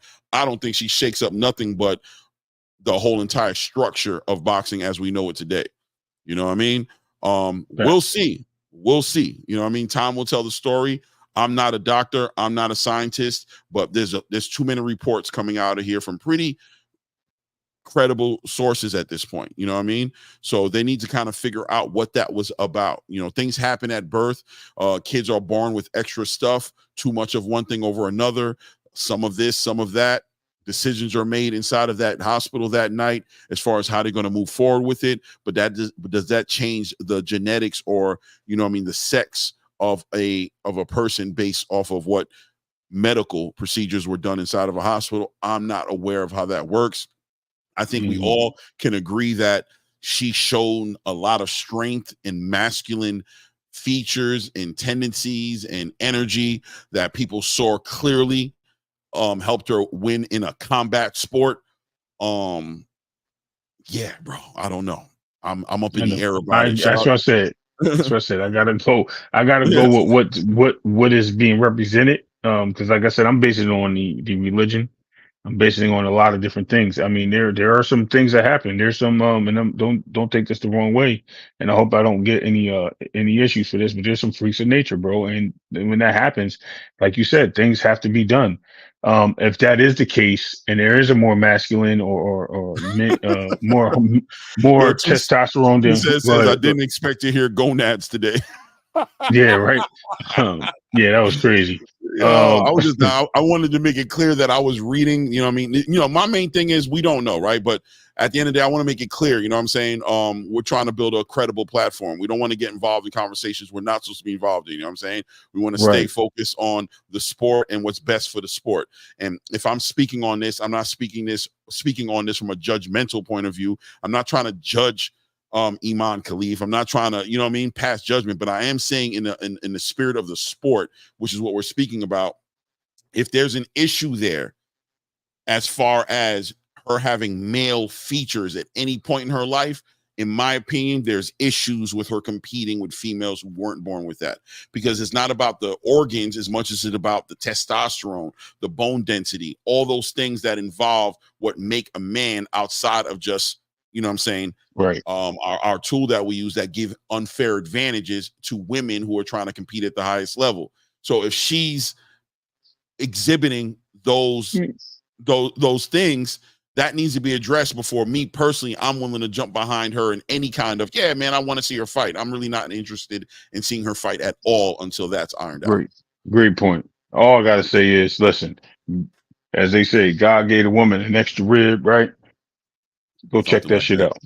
Yeah, I don't know, Go man. check it out. It should be that simple. I'm sorry, bro. It should be that simple. So I'm not, like I said, I'm not one to play with people's emotions and people's say abouts and things like that, because we don't want to touch subjects, bro. We live in a new world, and people get sensitive to these things, Clay. So I get it, man. But at the end of the day, bro, at the end of the day, we wish Khalif, or whatever name, Iman, miss. I don't know what you are right now. I'm not gonna lie. I'm not trying to throw shots. I just don't know. So I'm gonna call you by your name. We wish Iman Khalif the best, and hope that works out in Iman Khalif's favor, and us as content creators looking forward to finding out how to address you and how to look at you in the boxing space. You know what I'm saying? There you go. Perfectly said. Thank you. Great way of putting it. Thank you. You know what I mean? We're looking forward to seeing that, so we can deal with you and place you where you need to be placed in boxing, and celebrate you for that. You know what I'm saying? That's it. Absolutely. But other than that, man, great show. Great afternoon show. I hope everybody enjoyed the show, man. I had a great time. I think we're going to do this a little more often, man. I think we might switch this up a little bit, show up during the day. Throw up a 1 in the chat if you guys enjoy the show, and if you think we should maybe jump up on these afternoon schedules a little bit more often. What do y'all think about that? 1 for the yes, 2 for the no. I'll try not to get my feelings hurt if you put a 2 up there. I'm going to try. I'm not going to promise you anything, but I'm hoping to see a lot more 1s than no's. You know what I'm saying? No doubt, man. Salute to everybody in the building. Roscoe Anonymous, Spock. Hey, man, there's like 46 people in here. Yeah, that's all the ones we get. You guys are diabolical, bro. I'll try not to take it personally. Are we allowed to say that? What, diabolical? I'm just messing with you, Clay. Gotta know the meaning. Gotta know the meaning of it, right? I already showed love to Showbiz. Showbiz know exactly. Love. Showbiz. You know what I mean? Right. Credit. You know, I'm gonna start saying hashtag Showbiz voice when I say it that way. There you go. No, it's not that. We'll talk about it later. Boxer Hacker knows what I'm talking about. Number one, man. We got some ones. Oh, look, Rachel down there in the building. Salute. What's up, Rachel? Yo, she always beat me to the punch too. Did I tell you that, Clay? Yeah. Always beat me to the punch. Every time I go to say something, she's 10 steps ahead. Like I see it in the chat. I'm like, man, she always typing before me. She knows she good at that though. She's insider. She's an insider, so she has a lot more privy than me. But damn, I be trying to. In here. See? Oh, okay, that's what's up. Oh, see, I was gonna say that too, Clay. No, I wasn't. Rachel just always one step ahead of me. Shout out to Rachel. Shout out to everybody in the building. Love. Shout out to Rachel Donaire. You know, Rachel, the likes of Rachel Donaire validate this space. You know what I mean? That people in the field, in the space, find entertainment and find our source, our information credible. You know what I mean? We always love to see a Rachel Donaire show up in the building. Shout out to Nonito Donaire as well. If he's near you, Rachel, tell Nonito I said, what up, though? Yeah, you know what I mean? What up, though? What up, yes. though? You know what I mean? Shout out to all the love we got today, man. I'll be honest with you. It was a better turnout than I thought it was. It was a pop-up out of nowhere show that, you know, I threw a thumbnail real quick together, threw it up there. And I'm so happy everybody showed out for the kid, man. And showed out for the co-host Ray Davis. You think we should throw the link out there and see if anybody want to come up and build, or should we just? Well, you want to do that because they're about to do the I think they're supposed to be doing like the rival or whatever. Yeah, I got to watch that as well, and I also got to get ready to do a show with Blue at 3:30, 4 o'clock on that time zone. Yeah. So we got to get ready for that. Yeah, we'll do that next time. We'll do that next time. Yeah, next time we'll throw the link up. Yeah, because this is a big day. This is way more sustainable, by the way. The daytime hours are way more sustainable, especially I think for you, Ray. Right? Obviously. Yeah, because I'm working overnight. So to answer Hoodrich question, I come on, but you probably come on after me. I'll be working, man. When y'all on, I'll be listening, but I only got a good hour and a half to be on the show. So right. So this would be this would and Conquest said this was a nut hugger of a show. Oh, wow. And the right. Payday. Yo, the puns are coming. The puns are coming, bro. They are coming. No doubt. We're gonna try to do this more often, man. And I love talking about boxing, man. Clearly, we all love talking about boxing. I'm gonna try to put something on Twitter as well, or maybe some polls out here to help us with the topics. When we go into these lives, so we're talking about what everybody else wants to talk about, you know what I mean?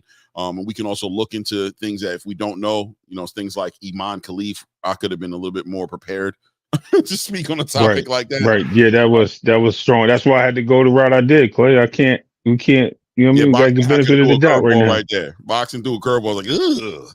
Okay, we'll talk about it. That's why he laughed. That's why he laughed when he said it. It is what it is, man. Look, man, I appreciate you guys, man. Salute to all of you guys, man. And we'll see you guys next time. You know what I mean? Catch me on Blue Blood.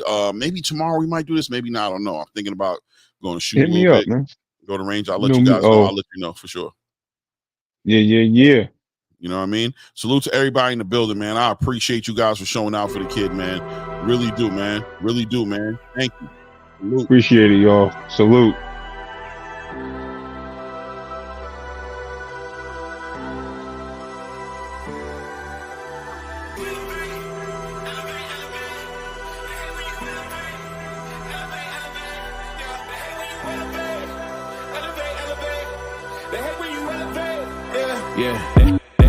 They hate when you elevate.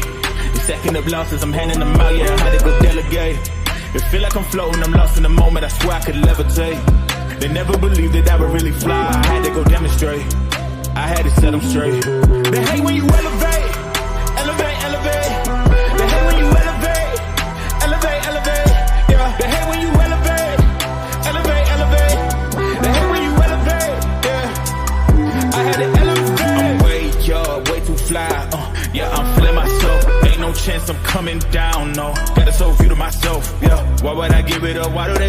take my place. I work too hard for it, don't need a replacement. This my vocation. Now I got rollies all in rotation. Hop on a jet just to take a vacation. Remember the moments was trapped in the basement. Now the hard work is all taking me places. Squatting all black like we trapped in the matrix. Bet on myself and go ball out in Vegas. Living a life like I'm rich and I'm famous. Don't see the grind that I know that it came with. I ain't make it this far for myself. I had to prove to everybody else. I had to set them straight. I had to ball, so I had to renovate. I know They hate when you elevate.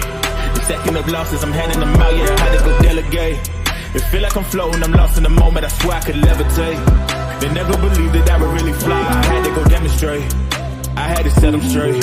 They hate when you elevate, elevate, elevate. They hate when you elevate, elevate, elevate. Yeah, they hate when you elevate, elevate, elevate. They hate when you elevate. Yeah, I had to elevate. Ooh, yeah, why they wanna put me down? So much drip, yeah, I almost drowned in it. I can't come it down. Yeah, I'm way too fired up. I can't slow it down. Ooh, yeah. I see the flashing lights. Make sure the fashion right, yeah. I'm in my bag tonight, yeah.